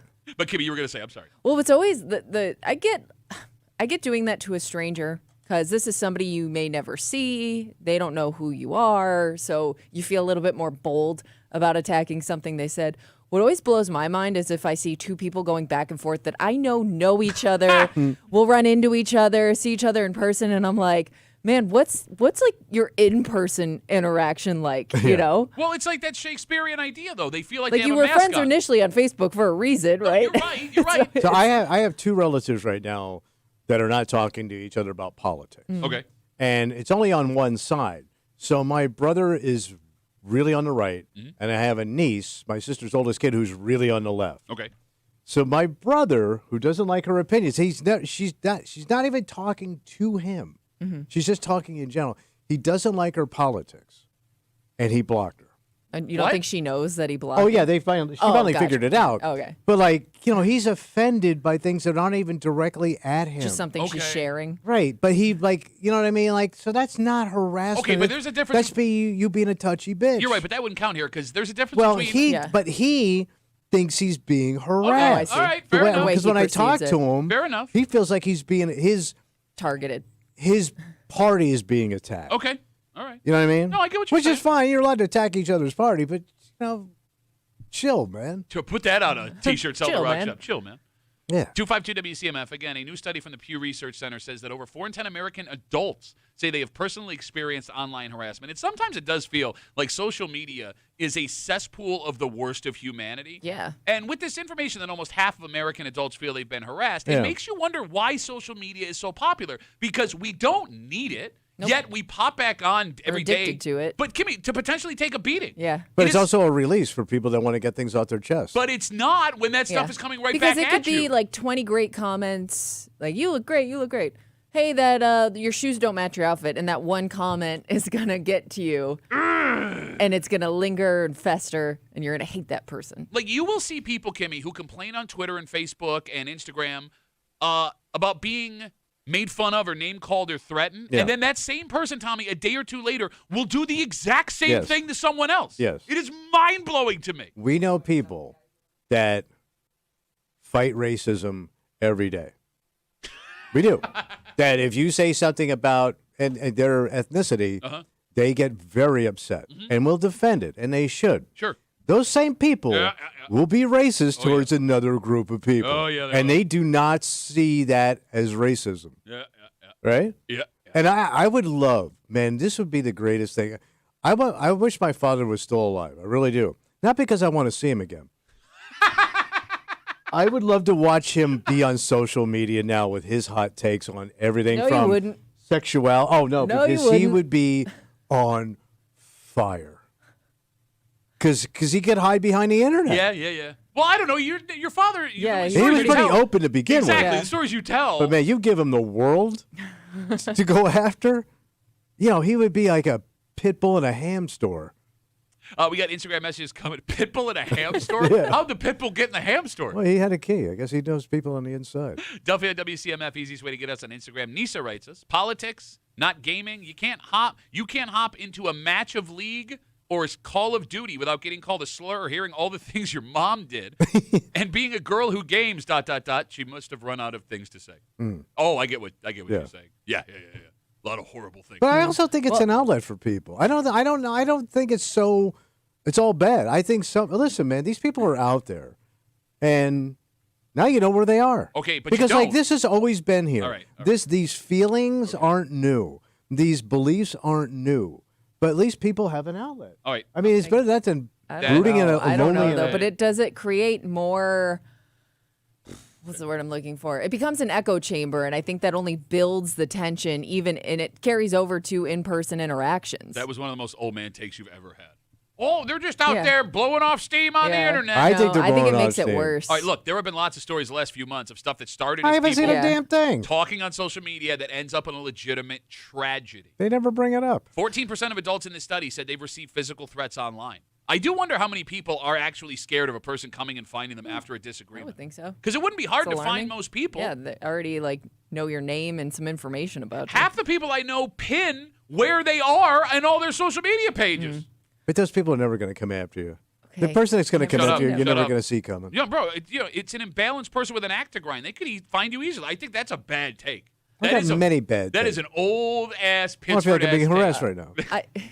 Can we go back to the video game thing for a second? Because I do know that it gets really bad in that, like when you're gamers? communicating with somebody.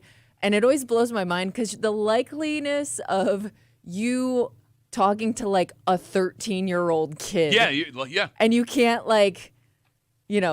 that's not like something you can wrap your head around. Well, if I was a 13-year-old kid, I'd make fun of you for saying likeliness, which is not a yeah, word. I know. Likeliness isn't a word. Likelihood. Likelihood. Oh, here comes the grammar Likeliness. police. Oh, I'm sorry. You had a chance to pounce, but she I makes don't fun of your know. grammar. I don't even know that's not a word. grammar. That's not grammar. That is vocabulary. My bad. What's the difference? Grammar is vocabulary. Grammar is not sounded vocabulary. right You have to have in one the with the moment. other. You can't say I have grammar, but I have no And vocabulary. I am ashamed. The likeliness that you are wrong here is slim. You know the one? But I'm sorry, yeah, go like I just you're listening to a young voice and still. So when you say game, you don't terrible know what that things. other person, who they are. It's like No. profiles on social media. All right. They'll share as much They as can be they whatever want. they want. Exactly. Lisa writes us on Instagram, Duffy on WCMF. I think you all suck and your shoes are ugly. She's talking to you, I think, about the shoes. Suck goes for all of us. Okay. Right? But you know the one thing that really bothers me? What's that? Well, like with this job, we get our Floss? Why are you getting so... You are so confrontational today. Because I asked you a question if you would take a pill to stop drinking. And from that moment, you have just been the biggest dick.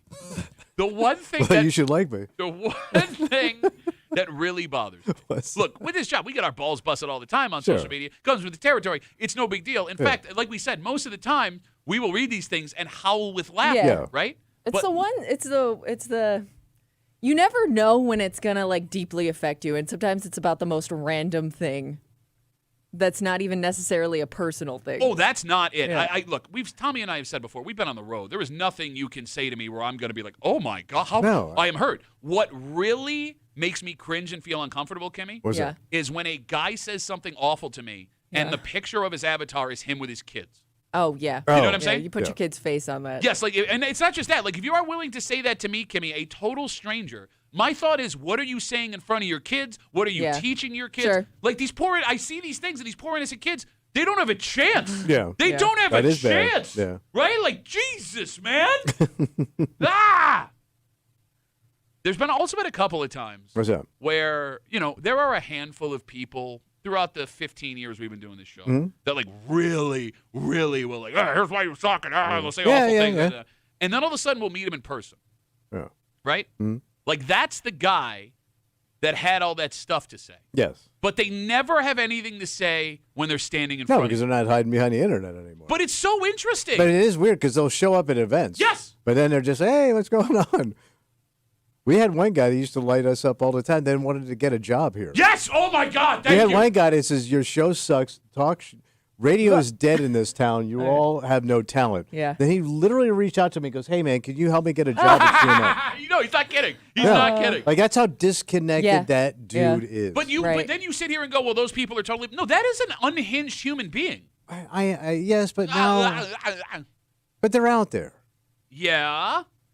You know what I mean? Yeah. And now you know who that guy is, and then you avoid him. Okay. Instagram messages come. I'm sorry, So, go ahead. you know, Pat, everybody's yelling at us. Why? Speaking of this conversation. Why? Likeliness is a word. Oh, look who well, you didn't have to add that in there. You yell at her? Yeah, I'm just passing so it along is a word. messages. Just passing along some messages. How do you use it in a sentence? Likeliness? The likeliness? That can't The be. likeliness. What is the likeliness that you suck? 100%. Low. 100%. You suck.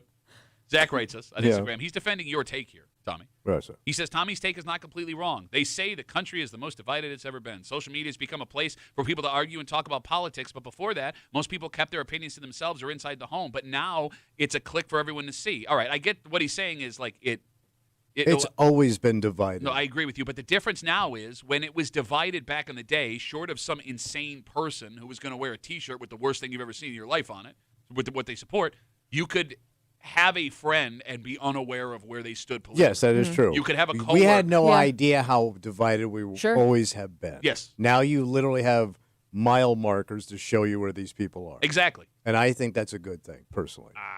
I also think it brings in other people that you don't even realize, even if they're not saying anything, they're reading that conversation and picking a side. Oh, absolutely. You know? Yeah. Absolutely. All right.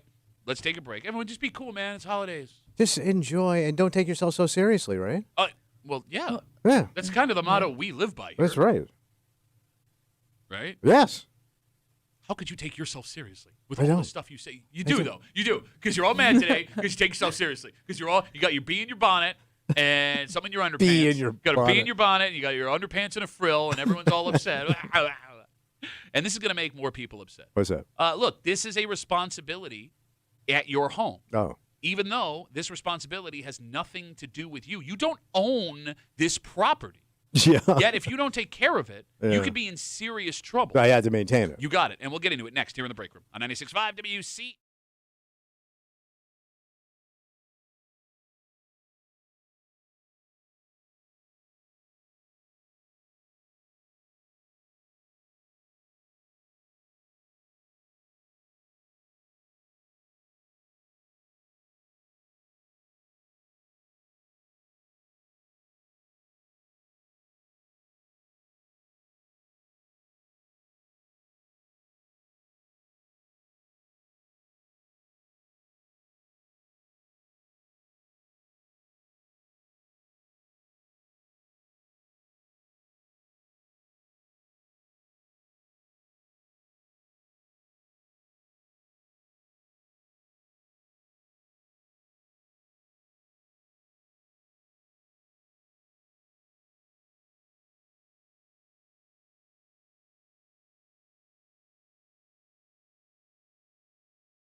You have a responsibility to take care of your home. You need to do it. But this story shows some of us may have a responsibility to take care of stuff off our property as well. Because it turns out you can get in trouble for not doing this. And the only way you may find out is a fine that shows up right on your front step. Oh, they'll fine your ass. Oh, they will. You're hanging out in the break room, Rochester's Classic Rock 96.5. WCMF, we are about 30 minutes away, a little less than our good buddies, from our good buddies, Mike Danger from 95.7 The Fan and from the Let's Go Duffalo podcast, Ryan Duffy. Ryan Duffy from the Wide Squad. Joining us just after 9 o'clock to recap Tommy's picks. If you want to get in early to get a glimpse at what Ryan could be showing up as, the Odyssey app, WCMF.com, YouTube, and Twitch to catch the live stream from your friends here in the break room on CMF. Did you know? What's up? In the state of New York, cities, towns, and villages are allowed to force you to shovel the sidewalk out front of your home. I know it's a big issue in the city that you had to maintain your own sidewalks.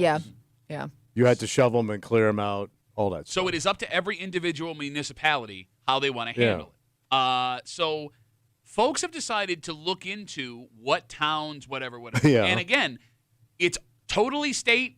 I'm sorry, the state allows for this to happen, but it doesn't make every New York state responsible for it. There are some places that will take care of sidewalks as a town service. Yeah. Some make it so the folks who live in front of them are on the hook to take care of it. And if you don't, it will cost you. You got to go shovel. There are reports of people being ticketed in our area, anywhere between $75 to $225. Wait, per storm? Well, I mean, if you get caught for multiple times. Yeah, or whatever it is, $225 for not shoveling the sidewalk in front of their house. And as of now, so far this winter, we haven't seen any reports of any places in our area, unless they haven't shown up yet. Yeah. 252 WCMF. Are there towns where people have found out you can get in serious trouble for not shoveling your own sidewalk? 252 WCMF, 252-9263. You okay with this? It is kind of weird because it's not yours. It's the state or the town. It also gets confusing between neighbors. You know, like how far am I supposed to? I mean, you usually end up doing like the whole stretch of sidewalk, but technically, like they're responsible for this part. I don't know. Well, let's say you're an old person. Let's say you're in your 70s and you live in the city and you can't get out. You got a bad back or whatever, and it's bad out. You can't get out there and shovel. Are you just going to whack these people? Too bad, bitch. Get out there and do it. Yeah, because even if you get your driveway done. Too bad bitch laws? Too bad, bitch. Law. You've been fined with the You know what I mean? It seems kind of unfair. No, I agree with you 100%. But the other problem is you're going to have to pay the city service to plow your sidewalks. Your taxes are going to go up because that is going to cost somebody to do it. You didn't talk about the taxes. Yeah, because like in Pittsburgh, they plow all the sidewalks. Henrietta has it too. Yeah, it's great.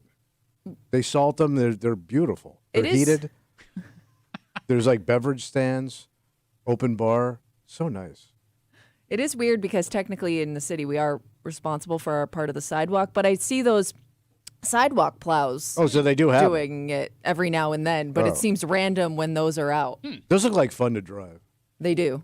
Look, I'm with you guys. Why am I responsible for something I don't get to use? Doesn't make any sense. Like, I can do anything on my property I own within reason, which is why it's my responsibility to mow my grass, shovel the driveway, whatever else. If I have to take care of this sidewalk, I should be able to do something with it. Build something on it, plant flowers on it. Let your kids draw on it. Yeah, exactly. Yeah. Which, by the way, you kids can. Yeah. I mean, someone would have to be a real dick to report that. But there's some real dicks out there. But why is it up to me to take care of this patch of land? Well, it's also, I think it's the same thing with fire hydrants. Okay. You're right about that. Like you have, we have to maintain it. You have to dig them out. Well, but your husband gets excited for that, right? Ooh, the guys might be over. I got to go shovel out my fire hydrant again. He definitely pays attention more than he used to. But aren't you responsible for somebody in the neighborhood to dig that thing out? Yes, you are. Like I have my neighbor. I think he takes joy in shoveling out the fire hydrant. The fire hydrant's on the corner. Yeah. I live next to his house, and I always see him with a big smile on his face, like, "Oh, the firefighters! If they have to come here." Because that's a weird thing too, because everybody shares that hydrant. It's like everybody has their own fire hydrant. So who gets stuck? Yeah. Because if you go out there and shovel that thing once, you're now the guy that's expected to go out there for the neighborhood and shovel it out. Yeah, I would expect you're going to do it again. Right, so nobody else is going to pay attention. Here's the good news about that, though. What's that? There is always an old guy in your neighborhood, and when I say old, I know, over 50, who wants to shovel the fire hydrant because it makes them feel like they're part of the fire department. Have you ever seen like a group of people going down the street doing it? No. Maybe that was just like when I lived in like my apartment, but I remember like you'd see like this group of guys that would just take it upon themselves to like do a couple of the streets Really? and shovel out the fire hydrants. Those people are weird people. And I don't think it was Or any they don't want to talk to their official wives or like girlfriends. city employee. I think it was just a guy that felt the need to do it. Or the shovelman. 252, the shovelman. Do you think they have jackets? That would be pretty cool. I would be in if I could get a jacket Okay, with my name on it. no. I'm a shovelman. You're going to wear it to Home Depot just so people ask what the shovelmen are? I can't afford a motorcycle, but I can afford a shovel. 252 WCMF. The state of New York, cities, towns, and villages are allowed to force you to shovel your sidewalk outside of your home. It is Like forced. North Korea. And again, it's up to the municipalities themselves, but there are reports of people across New York State getting tickets anywhere between $75 to $225 in their mailbox on their front step, fines for not shoveling that sidewalk. So the biggest bitch from the people that have gotten tickets, some of them claim they had no idea it was their responsibility in the first place. Well, I mean, it's kind of a known thing if you live in a city, because I know about it. I don't even live in a city. Bro, I've been in this town for 39 years. I had no idea Really? this was a thing. Yeah. Oh. Well, I've never lived with a sidewalk. No, but I mean, the news has done stories on this every year. I've never seen it. I would think I like must be maybe in the sleeping that city, if you've lived long enough there, you know, but maybe some people moving into new neighborhoods Newbies. and different towns, maybe they're unaware because you Punk-ass just child. assume that it's taken care of. What do you do if you're in an apartment? Well, So does they fall on the landlord? I would guess it's I the would think landlord. so. You Yeah, own it. whoever owns the property. That is private property, Yeah. right? Right. So it's on his ass. And by the way, if you just moved in and no one ever told you had to do this, I think that's legitimate beef. Like, how would you know if the town does not give you a heads up? Is it up to me to read the town charter?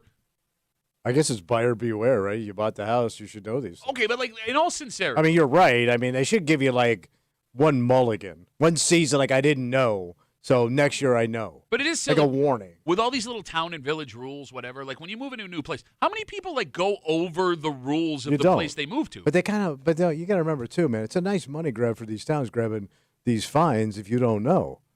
$200 is nice, But right? here's the thing. What? I've never heard of anyone getting this ticket. So maybe they don't enforce it. All right, maybe. Oh, we got Instagram messages coming in. We got folks waiting on hold. We'll go with the Instagram messages first. John writes us, Duffy on WCMF, easiest way to get us.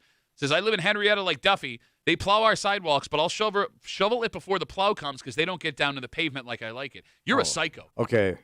I ain't doing that, man. You're a psycho. Man, they come by and plow good enough. And by the way, your 20-foot area is down to the pavement, but the rest is still snowy. What good does that do? What do you practice marching? Or are you going to do river dance out there? John, you go get a hobby, man. Let's talk to Jason. He's on CMF. Hey, Jason, what's up, buddy? How's it going? Hey. I used to shovel in the city for my boss as like landlord or tenant, you know, and they know this. So when you're shoveling, you got to salt, and then even though you're salting, they still come out and they still complain. The tenants don't care that it's even being salted. The tenants are the ones that complain the most, even though the landlords do everything they possibly can to keep up on it. It's Rochester. It's winter. Like, you should have a little common knowledge when you're walking on the sidewalk that you might slip and fall. You should be careful. I get the elderly, but like the tenants can only, or the landlords can only do so much. No, I hear you. These landlords can't catch a break, man. I'm with you. I've done this for several years back in the day, and it was the tenants that complain the most. And it's like, I'm out there with ice picks, and it's Rochester. Come on, it's Rochester. Rochester. What do you want from us? Brutal. Come on. Brutal. All right. Jason, thanks for the call, buddy. Sorry for your experience. There goes Jason. I would assume like the salting and shoveling is more for like male people. Look, I'm not saying it's your male person. I understand why. Probably more dangerous for them than anything else. Look, yes, you're right. I understand why it happens, and I don't want to see anybody get hurt, right? It's just like, how would I know this? I did not know this. Yeah, I just realized I've never lived in a house that had a sidewalk in front of it. Yeah, you did when Really? you lived in that. No, there was no sidewalk in it. You guys didn't have a apartment? sidewalk? There was not a sidewalk. The one on Winton, there was no sidewalk. Damn. You don't have sidewalk in your neighborhood? Nope. Wait, now? Not in front of my house. There's a sidewalk on the street over. There's no sidewalk in front of my house. Oh. My house. Interesting. My house and Gates newer had a sidewalk. Well, that's understandable. Your dad lost it to the bank. Yeah, remember when they came and repossessed the That's sidewalk? how far behind he was. Well, I kept leaving his trash cans out there. Joe writes us on Instagram, Duffy at WCMF. He says, I know common sense isn't common, but it's in front of your house. Why wouldn't you? Yeah, they need to yell at people. Idiocracy was supposed to be a comedy movie, not a documentary. Joe, I don't have to plow the street in front of my house. Why would it be common knowledge that I have to take care of this thing I don't own? All right, so let me ask you a question. So, let's say you live in a city, and your property line stops, and then there's a sidewalk. Then sometimes there's like a strip of grass, and then there's the curb. Oh, I believe and a that's tree. called an easement. Yes. So am I responsible to mow that too? Oh, I That thought strip so. of grass. I 'Cause, don't like, know. sometimes there's People that thing do. there. I know what you're saying. But do I think they own that? Is that my property? No, but I'm wondering if it's the same thing. Like you got to maintain. You can't let it get overgrown. Yeah, because Not doing it. especially if there's a fire hydrant, you got to Yeah. chop down around it. I'm not doing it. Right. Not mine. Don't own it. So Not do I mine. have to head down to the park too and start mowing, and edging? But like that's it. So, Like, hey, Highland Park needs a little weeding. where does it stop? Is the question. I don't even think it's so much the fact that you should take care of that easement. I think it's just guys being like, well, I don't want it to look overgrown in front of my house. It's more of an aesthetic That I bugs get. them, that gets you to do it. But I don't want to be fined if I don't do it. No, I'm with you. All right, let's take a break. We got Danger and Ryan coming in just a little while to recap Tommy's picks. But a Bills story that has nothing to do with football. Oh. Yesterday, to much delight, the Bills released something on YouTube that could come in very handy. Did you see this? Unique. Did you see this? Yeah, I did. I'm excited to do this on Christmas night. But it's funny, Kimmy, Christmas not that long ago was such a sacred holiday for some families that anything involving sports was a no-go. Well, yeah, because it's not like Thanksgiving where there's a lot of stuff going on. And I could see this fun thing, which, again, I'm excited about, becoming an argument on Christmas Eve or Christmas Day. And we'll get to it next in the break room on CMF.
Danger and Ryan on their way in just a little while to recap Tommy's picks on a Football Friday from this morning. If you want to get a jump on the live stream Yeah. to see what Cleveland thing Ryan will be, you can log on right now, WCMF.com, the Odyssey app, YouTube, and Twitch, The Break Room, WCMF on YouTube and Twitch. But before we get there, you are hanging out in the Break Room, Rochester's Classic Rock 96.5, WCMF. Yesterday, the Bills did something to make your holidays a little bit brighter. Oh, great. All right, so, for years now, there have been these channels that are streaming or even on cable. Yeah. It's just a fireplace. Yeah, I love them. And maybe a little holiday music in the background. You got it. The Bills yesterday put out their version on their YouTube page. Of a fireplace? It is a tailgate barrel fire for the holidays. Where do you find this thing? So it's on the Bills YouTube page. Yeah. It's 10 hours. Yeah. 10 hours? 10 hours. Straight. Barrel fire. Yeah, barrel fire. It's a barrel fire in front of the stadium. It's got like 2 trucks backed up to it. It's a tailgate, and the idea is it is your tailgate barrel fire your for Christmas your ambiance. Yes, Christmas Eve or Christmas Day. All right. And it's brilliant. It's a great idea. So much fun. How many times does your dad walk into the frame? Kimmy, this is going to cause so many fights on Christmas Eve and Christmas. Yeah, because I think people get picky about, especially when it comes to tradition. Traditions. About like the music that's played or the distractions going on in the background, and I don't know how people are going to feel about this one because it's not your average fireplace. It doesn't do anything. I mean, it's just there. All right, I want you to think of your grandma. Okay. Yeah. Or whatever. The matriarch, patriarch of the family when it came to the holidays and the traditions that they insisted. Mm-hmm. I'm telling you, if my mother's mother was still alive and I tried to put this on the TV to stream as like a joke during Christmas No Eve, sports on Christmas. she would have a problem with that. But there's no sports. A huge problem. Just a fire. What? No, but it's Bills themed and it's silly and it looks trashy. So what do they want on Does look TV? trashy. It's a Wonderful Life on a loop? Or you turn it off. No TV. Yeah. We're being a family right now. Oh, I hate that. I hate those people. What? Hey, we're being a family right now. No, we're not. No, well, you are being a family. It's No, family now we're being time. a cult. Families get to choose what they want to do. I think the same thing, Kimmy, goes for actual football on Christmas because let's not forget the NFL is doing 2 Christmas games again. Yeah. But this tradition has not been around long enough for it to be an actual tradition yet. It's the third year that they're doing Christmas games? Third year. Maybe. And some folks still see Christmas as too sacred a day, too family-oriented, too important for games to be. I don't get it, because man. you already give it up on Thanksgiving because, if you have any sports fans in your family, you lose them the second football comes out. Well, let's say no sound, but the sports are on in the background. I don't get why people get their ass in a knot over this. Well, because I'll stop and Still just a sit and watch distraction. it. Yeah, because you're boring. Have something to say. But I mean, that's Christmas, more though, on is you the than the one- TV. If you're getting outplayed by the world's worst NFL matchup for the week, you suck as a conversationalist. I don't know, though. People have more traditions on Christmas when it comes to, like, playing games with the family or doing an activity with the family. And Forced so fun. So it's not just, like, sitting around eating. There's more to it than that, I would argue. But like, think about this. It's your day off, right? Yeah. Hey, let's get bossed around. Get dressed up, put on your tightest shoes, and get bossed around. But that's the holidays, man. Right. It is what it is. You bring up the whole football on Christmas or Thanksgiving. I brought up my grandmother. Yeah. We would go to Fredonia. I got some family in Dunkirk. And it was like 93 or 94. The Bills had played the Lions on Thanksgiving Day. It was sometime around that. And my grandmother and her siblings were vehemently no football on Thanksgiving. So, like, there was like a tiny TV. Yeah. Like 8 inches wide in the kitchen. Yeah, a little portable. Yeah, that we would, like, sneak on and sneak all off. huddled around. Yeah, like my great uncle that we saw like 3 times a year or 3 times a decade. Who was like a massive woodchuck. That's not a fox. That's a fox. Like, I'm going to turn the TV on. It was infuriating. Yeah, it sucks. It was only within the last like 8 to 10 years that on my mother's side of the family, football became an acceptable So they thing. loosened up. Yes, but they kind of had to. Yeah. They were going to lose us. You don't want to lose that family. 252 WCMF. Again, we're talking about this great idea the Bills have done.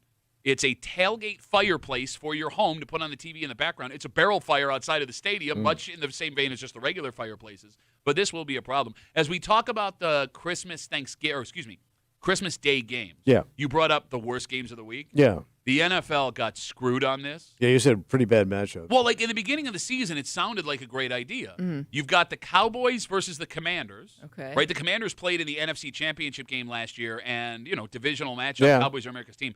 Both of those teams are out of the playoffs, All right. and they're bad. Then you have the Chiefs versus the Broncos in the afternoon. Oh, my God, yeah. But that might be the better game, though, at least. It's a backup quarterback Yeah. for the Chiefs. True. And they're out of the playoffs. It would be nice to see the Chiefs get them. That would help us. Okay. The number 1 seed is not out of play, by the way, for the Bills. Yeah. All right, so that would be the more interesting game, at least to watch. Yeah, but see how it all shakes out. Gardner Minshew's going to go win that game. Yeah, never know. He lives in a van. He did end the game on a pick last Is he the guy that works out naked or like walks? He's a big nude guy around the That locker room. would be the one fact you know about him. Well, I know 2 facts. He also plays pickleball at the gym in Key West, Florida, and he lives at the parking lot in his van. And he showers at the gym. Yes, and he plays old ladies in pickleball. Yeah. So yes, I know many things. And his father's really jacked. What? What's going on? His father looks like he could play. Why do you know this? I don't know. Sometimes it just pops. You know how I had these random facts in my head? I don't know anything about his dad. Have they done a story on his dad? No, so I remember when he was a starter. He Googled shirtless NFL quarterback. No, if you go on Hot Dads. Don't go on hotdads.com. His dad's name is Flint. Flint Minshew. By the way, of course it is. That's a cool dude. Your old man's named Flint. That's pretty cool. If you are a I wish man, my dad was jacked. named He's Flint. right. My dad's named Mike. Your dad's name is Lance. Imagine if you were Flint, Minshew? Duffy, Cop. No, look, you're right. My dad's name is a gay porn star name. But no man named Flint Minshew. Like if you Sounds like one name. It does. Flint Minshew. That's a detective. That's a man. Like he will have the worst take you've ever heard in your life at some point in a conversation. Like there will be if you talk. But isn't that every day? If you talk to Flint Minshew, he will have a take that is so bad you will have to smile and walk away. That's how uncomfortable the conversation will get. But my theory is that's every dad if you let them talk long enough. You will get there. You will get to the core horrible thing in your dad.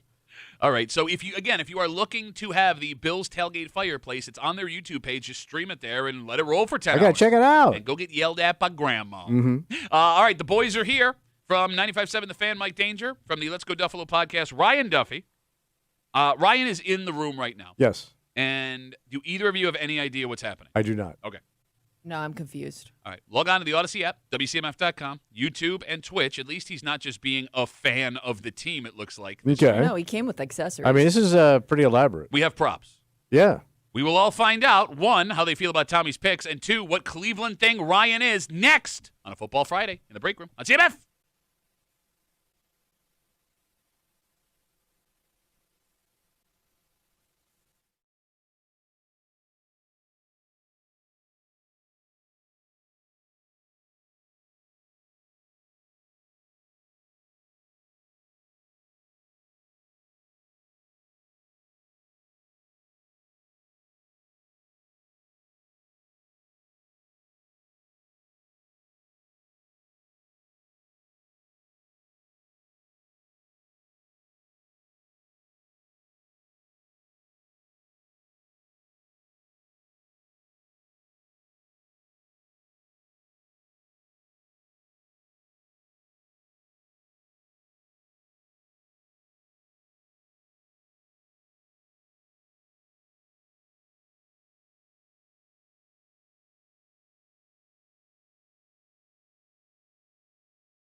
Bills, Browns, 1 o'clock live Sunday right here on 96.5 WCMF. If you want to watch the game, you can do it with everyone's favorite, tiniest Bills fan.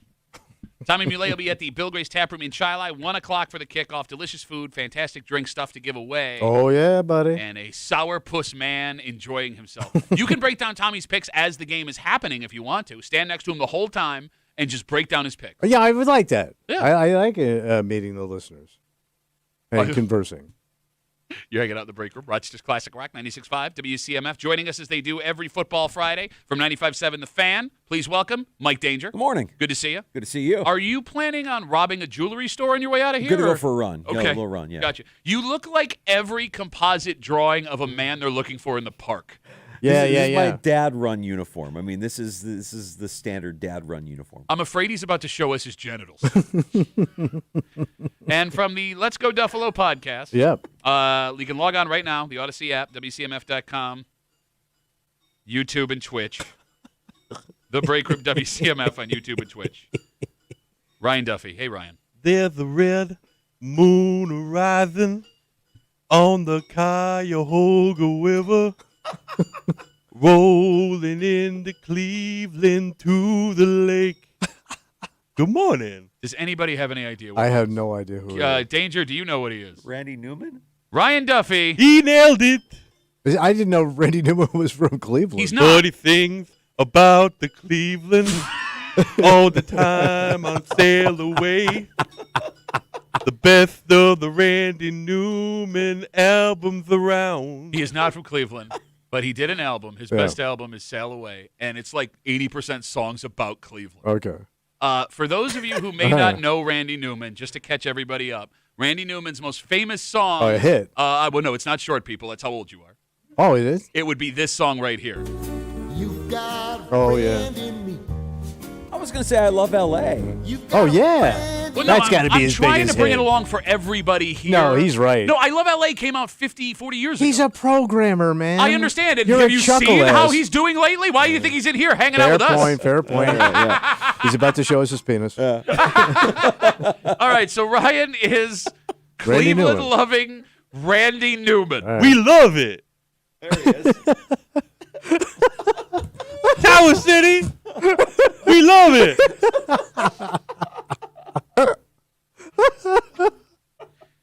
Dane, stop with the goddamn piano. He brought in his own piano. This kid's got so much talent. Yeah, no, he's definitely talented. A piano with a... It looks like your pubes on his head. Okay, can you stop with the piano for a second so I can talk to Danger? Thank you. Danger, I had said this morning, I am not scared of the Eagles at home in the late window next week. I am terrified of this game on Sunday as a Bills fan. Why do I feel this way? I think it's because the Bills through this season, it's been a roller coaster ride, and you think games like Miami, games like Atlanta, bad teams that you should beat on the road, you're not able to get those wins. This would fall under that category. So you're emotionally scarred from what this season has done to you at this point, but I wouldn't be worried about this one. I would not be worried about this. No, but this one means something, to man. Who? To the Bills. Well, yeah, that's why I wouldn't worry about it. It means nothing to the Browns. Would you say it means nothing to the Browns? It means something to Shedeur Sanders. He's fighting for the starting job next year. He's rich. Yeah. At least his front door wide open. Kid don't care. He did have his house robbed a couple weeks ago. Daddy will pay. Look it up. Daddy will pay for it. All right. We turn to Randy Newman. Yes. If I am not mistaken, Sean McDermott as a head coach has never lost to a rookie quarterback in his career. Wow. This is a true stat. Is there anything about Shedeur Sanders that scares you for Sunday? He's shifty. Yeah. He's got a lot to prove. Okay. And yes. Yeah, I guess. Are you doing Randy Newman? I don't know. I kind of lost it, but I got it back now. I don't care who the Bills are going to play. We're going to win. I feel like I should be giving him change. You mean like a personality? All right, Ryan. I am so thrown off right now. You look like our grandmother. Is what you look like right now. You can thank the people at Arlene's Costumes. Tommy made some picks this morning. Let's get to our first pick from Tommy here on a Football Friday. on CMF. Over under 100 yards rushing for James Cook. You're crazy to bet against this kid. Okay. You're crazy. Okay. He's a major part of their offense. He's a major reason why you're in the shape you're in. I agree. For sure. So the smart money is on the kid. Okay. But again, if he is a major reason. You bet the chef. You got to win these games. You can't be dicking around with holding guys back and thinking about the playoffs. You're not even there yet. You ought to be holding back their dicking? You can't be holding back these dickens. You know that's right. So? I'm taking the over on the kid. Okay. You think he's going to go back to back 100-yard Oh, my God. Could he do 3? Okay. That's a lot to ask of an that's NFL what running it's back. a lot. It's 3. One isn't 3 a lot. So to be clear. If I walked in here with 3 of anything, you'd go, God damn, that's 3. We've been hoping you'd walk into 3 jokes for the week since you started, and we're almost there. So to be clear, you're over 100 yards rushing for James Cook. Right, to be clear. Okay. That's an official pick. All right, Danger, as you just heard, James Cook has gone over 100. This would be the 3rd straight game if we were to do it. But in those games, they've also started more than they have in the past, sprinkling in Ty Johnson for runs, sprinkling in, I always want to say Reggie Bush. The guy's been on the roster for 2 years. Ray Davis. God damn it. I'm sorry. The smarter play may be to start throttling back James Cook over under 100 yards rushing for James Cook. They're not going to be able to stop James Cook. And the again. Buffalo Bills going to want to run the football. They're the best rushing team in the NFL. James Cook goes over 100 yards again. We're so in sync. Yeah, including outfits right now. I'll take it. No, you guys both look like you have a plan that's about to go horribly wrong. We have a heist planned for later today. Couple of poker buddies going to knock over the casino. That old trope. We turn to Ryan. Baron Von Bud writes us on Instagram. Ryan ate all the short people. I've had better. Ryan, James Cook is exactly 28 yards, off of the lead for leading rusher in the NFL, over under 100 yards rushing for James Cook. I'm with Danger. I'm with Tommy. I think that the Bills are going to want to keep the hand off of Myles Garrett to steal the sack record. And they're going to want to run the ball because the Cleveland defense is just as bad at stopping the run as the Bills are. I'm going to take the over. You know, I have an advantage you don't. What? I'm watching his sausage fingers play that piano, and it's priceless. Because it's smaller keys than a normal piano. Yeah, It's the perfect size piano for my hands.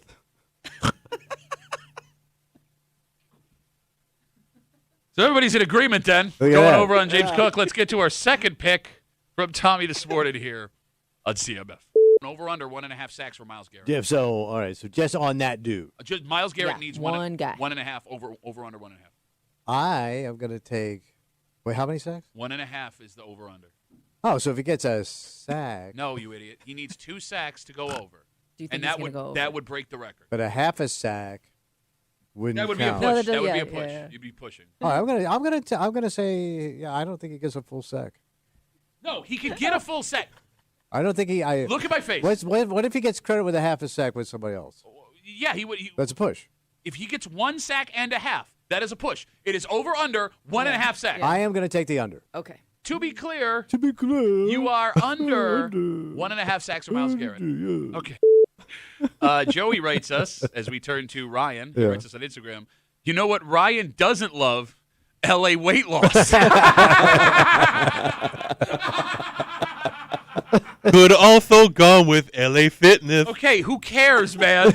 That would have been way better. You know what's great about punchlines? When you go, you know what else another punchline could have been? Well, you got to work harder. Ryan? Yeah. Over under 1.5 sacks for Myles Garrett. The Bills are going to be running the ball and watching out for that Myles Garrett. I'm going to say he's not going over the record. I'm taking the under. Give me that piano. Nope. All right, Danger. Couple of things that make me a little bit nervous. The Bills have given up at least 2 sacks in 3 of the last 4 games. On top of that, Deion Dawkins has been sick all week. He has yet to practice. If you don't have Deion Dawkins, you got a serious problem, as we saw in Atlanta. Over under 1.5 sacks for Myles Garrett. So I watched the Browns play against Chicago last week. Garrett was in that game. He had, I believe he had a sack, but he also exited the game a little bit early. At this time of year, everybody's a little bit banged up. So Garrett kind of coming in and out and specialty. He's a specialty guy. He's out there definitely with the pass rush. But I don't think he's getting the record against the Bills. I don't think there's a quarterback in the league that wants to be the guy that gives up the record to Myles Garrett. Certainly not Josh Allen. So I'm going to take the under on this one. Look at that. Hey, expert man. You remember when you guys agree on everything? You remember what happens when you guys agree on everything? Big boss man. Okay. Department head. Danger and Ryan recapping Tommy's Regional picks rep. this morning here on CMF. Well, that's why he has that outfit. He can go to other cities, get away with crimes, and come right back here. It's a very Zodiac killer kind of feel. Let's get to our third pick from Tommy this morning here on CMF. Over under 1/2 a missed field goal for Michael Badgley. So an extra point doesn't count. No, he can miss an extra point, just a field goal. I could take a miss field goal. So you're going to take think he's gonna miss? over 1/2 a miss? Yeah. Why? Okay. But hold on. So if no field goals happen. Oh, yeah. If no field goals happen, we just wipe it out. Okay. Yeah. All right, no big deal. But there's going to be a field goal. goal. Why wouldn't I get points? Okay, fine. If they don't have to kick a field goal, I should get points. No, if they don't have to kick a field goal, it would be no miss, so you would lose. No miss. You took a miss, you idiot. Yeah. Oh, yeah. So over under 1/2 a missed field goal for Michael Badgley. No, I don't know. You're going back? I don't. Well, because you keep running your mouth. I don't know. What? Give me an answer. So you think I he's love gonna this miss? kid. What's that? You're saying he's going to miss. That's your Yeah, pick. I think the kid probably will miss one. All right, so you are over 1/2 a missed field goal for Michael Badgley. Yeah. Okay, great. All right, we know Matt Prater has a quad injury. Who knows when he is back? Excuse me. The Money Badger, which is the nickname that our new kicker trademarked for himself in 2019 when it looked like he was going to have a solid NFL career. Trademarked for himself. Not only gave himself his own nickname. We know guys like that. Then called a lawyer. Oh, we all know guys like that. We all know guys like that. I mean, Danger, this guy lost his job at Indianapolis for missing a crucial extra point that cost the Colts a game against the Texans. Over under 1/2 a missed field goal for the new Bills kicker. I'm going to say under, but I'm only going to say under because I don't think they're kicking field goals. They're going to kick one See, field goal. that's what I Fourth said. down, they're going for it. And you took over, you idiot. Yeah, Fourth but down, they're going for it. I shouldn't listen to you. They're going to go for it. No, I would. No, Kimmy made it. What time do you come in the morning? Now? No, you're in the building early, right? Sometimes. I'm going to go talk to him earlier. Please I'll go call you. talk to anybody but me. Please. Danger. Please. Kimmy had a theory, and I am into this theory. We What's don't the know theory? how. You're not Kimmy or Danger. Shut up. I'm just trying to listen to your program. Can we get him a piano? Look. Shut up with the freaking piano. I could actually sit on it. Hey, your mother Like the said, Fabulous Baker Brothers. your mother said the same thing to me last night. Danger. Why are you going to bring my mother into this? Kimmy had a theory this morning, and I agree with it. We don't know how long Prater will be gone. This could be your kicker for the next couple of weeks, maybe even including the wild card. I think they want to see what he can do, especially in a place like Cleveland. I think we see more field goal attempts than normal. That's what I think. More. It's possible. I mean, it is a hard place to kick. That Cleveland Stadium is not easy for kickers, but I think they're going to be aggressive. Fourth down, if they're in the red zone or if they're, in positive territory, fourth down, they're going for it. I don't think they're going for field goals. We turn to Ryan Newman over here. I mean, Danger brought it up. Cleveland is such a hard place to kick. How hard is it? Over the last 5 years, the Cleveland Browns as a franchise have the lowest field goal percentage in the NFL. It's under 80%. But that's because the Cleveland Browns also have to kick there. Because they're not good. Yeah, no, that... They have bad kickers. Cody Parkey. Ryan, Yeah. over, under. 1/2 of his field goal for the new Bills kicker. I believe the Bills are also aggressive. I think that there's going to not be a lot of field goal attempts, but does this also include point after No, tries? it's just field goals. Then I'm going to take the under. See, I all shouldn't time. have listened because I wanted to go the other way. So why didn't you? It's a free because country, you you push, dumbass. you push, What you did I talk push? I didn't fast, push. you push. You push it, it's good. You push it. You're taking the under because you're smart. I would like to apologize What? for what's happening here.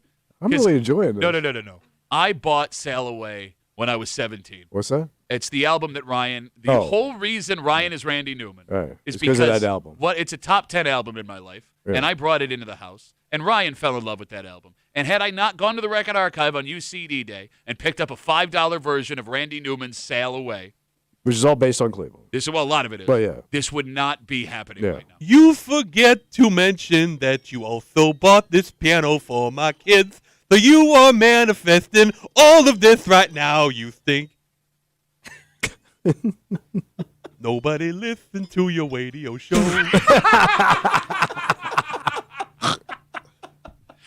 Let's get to our fourth pick from Ryan. Not so fast. Whatever, who cares? Blowout. Just do it. Tommy, do the Bills win? And if so, is it by 11 points or more? Well, obviously, I think the Bills are going to win because they have to win here. They can't be jerking around. Actually, no. No matter what happens, Patriots winning, Bills losing, no matter the combination, nothing happens with the AFC East. It cannot be. You got to clinched lock this game up. Put it in your pocket, man. Feel good about yourself. Lock it up and put it in your pocket, Kim. Feel good about yourself. Okay. So I say the Bills win. All right. So do they cover the 10.5? Well, if they cover, Yep. What does that mean? it's an automatic Rust Belt blowout, baby. Yeah. Wouldn't any blowout with Buffalo at home, or it would also be a Rust Belt blowout? Yeah. No, but you're double Rust Belt. Double You Rust Belt. went from a Yeah, Rust I swear Belt to to God. another notch in the Rust Belt. Okay. So that's a double Rust Belt blowout. I'm going to break your piano. Why? It's very I'm going to entertaining. smash your piano with a hammer. I swear to God, I will break He knows that how piano. to play. I will buy your kid another piano. I will break that piano. I will pick it up over my head, and I will throw it on the ground and smash it. Why are you laughing? No reason. No reason. Ryan? Yeah.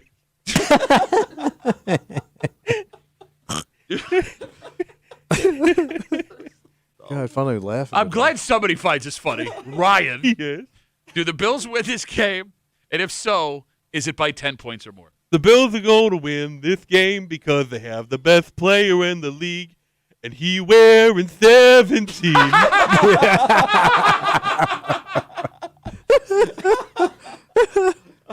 He's going to win. Now, how do you not keep doing the funniest thing you've done all morning? How do you stop after one? Not everybody got it. Because you wouldn't let me practice the thing during the song. Bills win. Cover blowout. Walk and Wall Hall of Fame.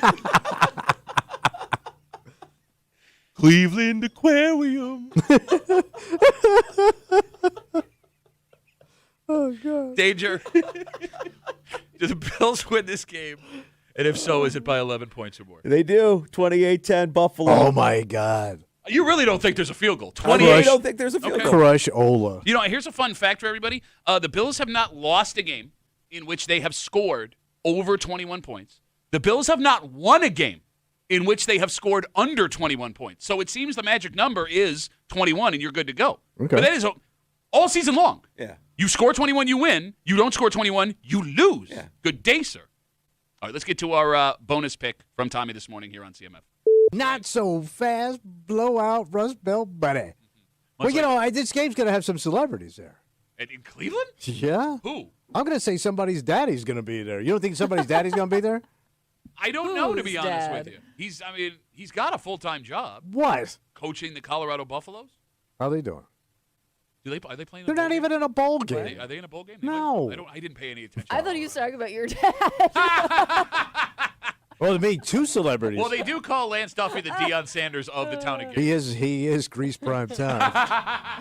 Oh, I think Deion's going to be there. Okay, so what's your prediction? He ain't going to be happy, bro. Yeah, what happened? I think he's going to be running his mouth after this game in front of some cameras. Okay, And he ain't going to be happy what he sees. So your bonus pick. He's going to be bitching about how his son's being treated in Cleveland. All right. He's got because he likes to bitch and complain a lot. He is going to go in front of a camera and bitch. So Deion Sanders will I go don't in. think they're in a bowl game. Okay. Deion Sanders will go in front of One a of them low bowls. She just He said will he's go in not front in of a a camera Yeah. and criticize the Browns after the game. for You the way come they- He's not going to like the way his kid's being treated. Okay. That's how angry I am with what is happening in this room. Boo. No, like, everything sucks. Everything about I hate this bit so much. It used to be fun. I used to have so much fun, and it is just degraded to Ryan talking like his tongue is frozen, and you on several occasions this morning, us telling something in your face, you'd be like, "Yeah, okay, opposite." Danger. Yeah. Does Shedeur and the Browns, do they perform so poorly that Deion Sanders gets in front of a microphone and complain about how his son is being treated in Cleveland? I think Shedeur and the Browns perform poorly. I don't think his dad Deion gets in front of a microphone and complains. No meltdown from Deion. Okay. We turn to Ryan. Hey, dummy, stop whining. You don't have to complain about the awesome segment I contribute to every week. You're welcome. Does Deion Sanders get so upset about the Browns' performance that he gets in front of a camera and say that they are holding his kid back? People say that multiple-time Coach of the Year Kevin Stefanski's on the hot seat. There'd be no reason for Deion to complain right now. I'm going to say no. But you're also ugly. Did you just check your Apple Watch in the middle of doing an impression on I camera? got a notification. I would also like to point out, I just can't help myself. I'm sorry to do it. Our thermostat's been broken. Yes. All right, so we have a gentleman in here right now. He's doing a great job Yeah. fixing the thermostat as we're doing this segment. Thank you very much. You're doing awesome. He is in here right now. Yeah. He has no idea what's happening. Yeah. He walks into Ryan dresses Randy Newman with a tiny piano. Half of this segment is total silence in the room because we're listening back to Tommy's picks. We are insulting each other in worst ways possible, and he's just trying to do his job. Like, this poor guy. Because he probably thinks this is a podcast about therapy. That also nobody listens to. You're like right on the line of blowing. Am I on the line? The love isn't always on time. That's not That's Randy Toto. Newman. Danger. Yeah. You guys are off this afternoon? Yeah, but we'll be back Monday to recap everything from Sunday, and you can always download the Sports Bar podcast wherever you get your shows. If I want to watch you guys and see how truly ugly that show is, where can I catch you there? On YouTube, The Fan Rochester. Okay. As we turn to Ryan. Yeah. If I want to listen to this week's Let's Go Duffalo podcast, where can I find that? You can find that on the free Odyssey app or wherever you get your podcast at Let's Go Duffalo. And on social media, Instagram and TikTok and YouTube, but let's not go Duffalo. Would you like to sing your Josh Allen song one more time before we go? Josh Allen? The 17 song. He's wearing 17. He's wearing 17. Some other folks might be a little bit smarter than you are, and that's all of them, because you're stupid. And you do it. But none of them will also not love you. She buzzed you. You're done. Jake writes us on Instagram, Duffy at WCMF. Do your sisters have any talent? Because you brothers sure don't. All right. Always a pleasure, boys. Great. Thanks for coming. It's Friday. You know what that means? Oh, get a little creepy. Yeah, we got a creep cap coming at you. All the disgusting things Tommy said all week long. And Kimmy's got a theory about sauces. Oh, sauces? Well, look, you got mad at me yesterday for having a hot sauce take. Not well, a hot we're sauce dippers, take. and you're not dipping. I'm not a dipper. Well, no, I will dip certain things. What if Randy Newman had a song about dipping? You are asking way too much. Chicken tenders, gonna dip them. Chicken tenders, always dipping the sauce. Platform shoes on your nasty little feet. He got there. Shut up. He got there. Go to commercial, CMF break room.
if you're looking for sauce talk, you're in the right place. Okay. Because around this time yesterday, you guys freaked out at me that with the take, you shouldn't dip burritos for your own health and safety. But there is another sauce story that has people fired up this morning. What's going on? And a take that Kimmy has, I think, might be the smartest thing she's ever said. Oh. You're hanging out in the break room, Rochester's Classic Rock, 96.5, WCMF. We'll get to that in just a second, but it is Friday. Yeah, buddy. Tommy said a lot of disgusting things. You're welcome. Kimmy saved all of it. You dip your chicken finger in this, buddy. It's a creep cap happens now on CMF. Oh, you feel that? That's creep running down your spine. It's the Creep Cap on WCMF. No, I love a chocolate frozen dip banana. Wait. Shut up.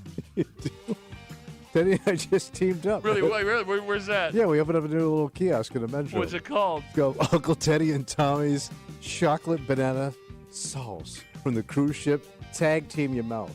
With what? Our bananas. That came from where? The chocolate sauce. Come on, Auntie Mix Wash will wash up real good. Wax you up too, baby. Hey, you get out of your car so I can wash it. To that, I went on one of our famous rabbit holes here. You swole? When I'm around your mama, God damn it. I swole for that hole, brother. What? We'll get into it. Not that. There's many other holes thing. on your Shut mama. up. More free time. All right, she's still moist. Yeah. God damn it. What? I can't give somebody a compliment? Is that a compliment? She's moist. But you want to say she's dry? I don't smell anything, you? You don't smell anything anyway. Your nose is dead. Of course. What? Thanks to your mom. Shut up. Toxic. No, she's absolutely right. I mean, if I had a big strapping son-in-law that looks like, big He-Man, yeah, I'm calling him up. We're moving this stuff. Yeah, but what if he has tiny nipples? Oh, I didn't tell you that. One of the worst Don Ho songs of all time. Tiny nipples. I don't remember the rest of that song. I was waiting for you to keep going so I could remember the rest of the Something song. about champagne. Nobody wants to see an old man in. Oh, you're saying you'd prefer to see a young dog? Oh yeah, absolutely. Young creep, look at my Young phone. dog, get out of my store. Get away, young dog. For Tommy Muley, whose only pipe he gets is actually Saturday night. Oh, I was showing that pipe pretty good. I already did the pipe joke. Mama. It's so good to be a creep. There it is, Creep Cap on CMF. An uproar aimed at Wendy's has caused them to reverse course on something they did a little while ago. What's that? So Wendy's has their dipping sauces for their chicken nuggets and stuff. And for whatever reason, they discontinued their sweet and sour dipping sauce. Love sweet and sour. It is a great sauce. God damn. I thought one of their standards. Agree. Look, I'm with you. It's always a go-to. We're in agreement. But Wendy's fans got so upset and blasted them so much on social media, they have announced that starting in 2026, sweet and sour sauce is back at Nice. Wendy's. And it's very exciting for all you Wendy's sweet and sour fans. But Kimmy saw this story, and this might be the best take Kimmy's ever had. What'd she say? When it comes to dipping sauce, you choose your sauce as a child, and you stick with it for life. Oh, you lock like in. if you chose sweet and sour, the first time you ever had Wendy's or McDonald's or whatever your fast food of choice is, that's what you stick with. You never veer from that sauce. She's 100% right.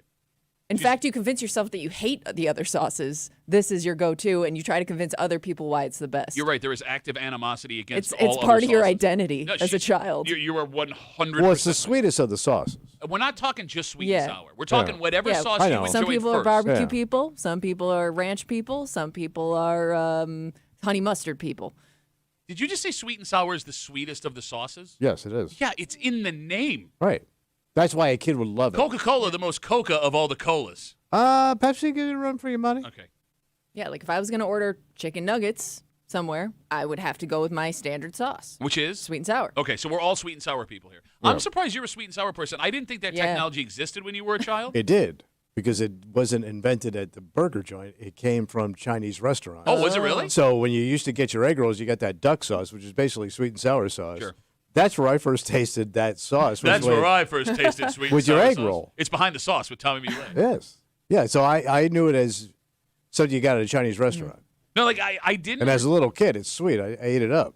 I didn't realize what I may have lost until you just brought up what you brought up. What's that? Well, look, I mean, I like barbecue, but I don't like dipping things in barbecue sauce. Yeah. I like ranch, but I don't like dipping things in ranch.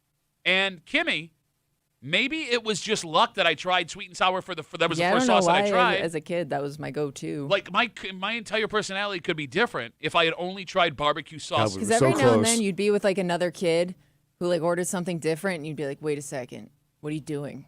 that's not the correct sauce." Yeah. Yes. And I'll go even further.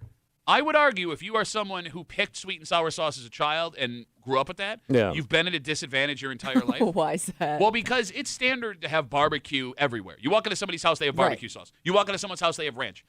We in Rochester are unique that we had country sweet, but outside of that, sweet and sour sauce is not a standard everybody has at sauce. Okay. Right? Ketchup, ranch, barbecue. Not a staple in your fridge. Exactly. Yeah. Yes. Like outside, like. But I'm not locked in. I gang dip. I heard that about you. No, I do. No, I will slam some gang. Getting gang dipped on gang a Saturday dip. night. I'm a gang dipper. Like if you put sauces in front of me, I don't think there's a sauce I would turn my nose up. That's weird. That's really weird. Why? Look, I will. If it's not sweet and sour, I'm not dipping. Like ranch, blue cheese. No. Unless it's like the hottest wing I've ever had. No blue cheese. I like hot mustard, hot honey mustard. No, I can't do honey. Oh my God, with pretzels. No, honey mustard is like the librarian of dips. I love that stuff. No. It's okay. You know what I really love? It's not like always my favorite. That super hot mustard you get with Chinese food. That's the like it launches through your nose. You have had so many mustard takes the last 2 weeks. I love mustard. You're not a mustard person? Nah. I'll eat it on sometimes on a pretzel if it's like a fancy mustard. Yeah, but it's low C. It's good for you. Low C. You know what I'm talking. That's fat boy talk, and don't act like you don't do fat boy talk. Go home. That's low C. Your sauce preference can also change regionally. Like I understand why here you're going to get a lot more blue cheese as dipping sauce than you are at other places. Fair. And I also think that people outside of the greater Rochester area freaked out more about the sweet and sour sauce from Wendy's going away because they don't have other sweet and sour sauce options where we have country sweet, we have boss sauce, we have all that stuff. Oh, yeah. Oh, yeah, the boss sauce. In Birdland. Sales Birdland. 252 WCMF. Let's talk to Troy. Hey, Troy, what's up, buddy? Good morning. Hey. Start with a Go Bills. Go Bills. Let's go. Did anybody ever dip in honey when you were a kid? Just straight ass honey? I didn't appreciate honey. honey until I was an adult. Yeah, I I just stumbled upon this as well because But you just use honey. if you get Like hot hot wings, honey. if you get like hot wings and you drop honey on there, Yeah. it's out of this world. But there's nothing else in it. Just drizzle it. Used to do it in the fries and chicken nuggets, but don't like it anymore. Wait, Oh, really? What? Yeah, it's the opposite. So that was the first as a kid. Now I'd rather do like a sriracha or a ranch or. Is it because the honey got barbecue. stuck to the roof of your mouth and that's why you talk like that now? I guess so. No. Way to kill a joke. Nah. Probably. Nah. Probably why. No. I don't know. Good what's one. happening. Good one. Great call, Brutal. Troy. Great No, call. I'm sorry. Brutal. I think I hate everybody now. Why? Ryan makes me hate everybody. Ryan was so good today, man. That kid was on point. No, Mike agrees with the honey on chicken nuggets and French fries. Unless I you're- can't just do straight honey on food. I know it's big, but like I didn't appreciate it until you had like good fried chicken fingers. Yeah. And honey, like that's where I started to develop the honey as a dipping sauce palate. Like, I love chicken out. Yeah, Yeah. your fancy chicken joint. Yeah, so that whatever their seasoning is on their medium chicken, Yeah. dipped in honey, bro, it's out of this world. It's out of this world. There's your tipperoo for this weekend if Alright. you're getting stuff for the game. It always creeps me out like when people put honey in their coffee. That's weird. No, but use some it people as a do it instead of sweetener, sugar. You mean? Sure. Yeah. Which, by the Yeah. way, it still has a ton of Put it sugar in in tea. I know, but I think it's better for you. Isn't it better sugar because I don't went know. through a bee's butt? Yeah. The anal Okay. sugar you're talking about. Yeah. Here's your honey. Come back. Wrap it up. Next here in the break room on CMF.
Give me Rapperoo. Radio Friday Rapper. For a Friday Break Room CMF, don't forget, you can go hang out with Tommy on Sunday, 1 o'clock. Good times, buddy. The Bill Gray's Tap Room in Chi-Li. Delicious food, fantastic drinks, and Tommy. Party.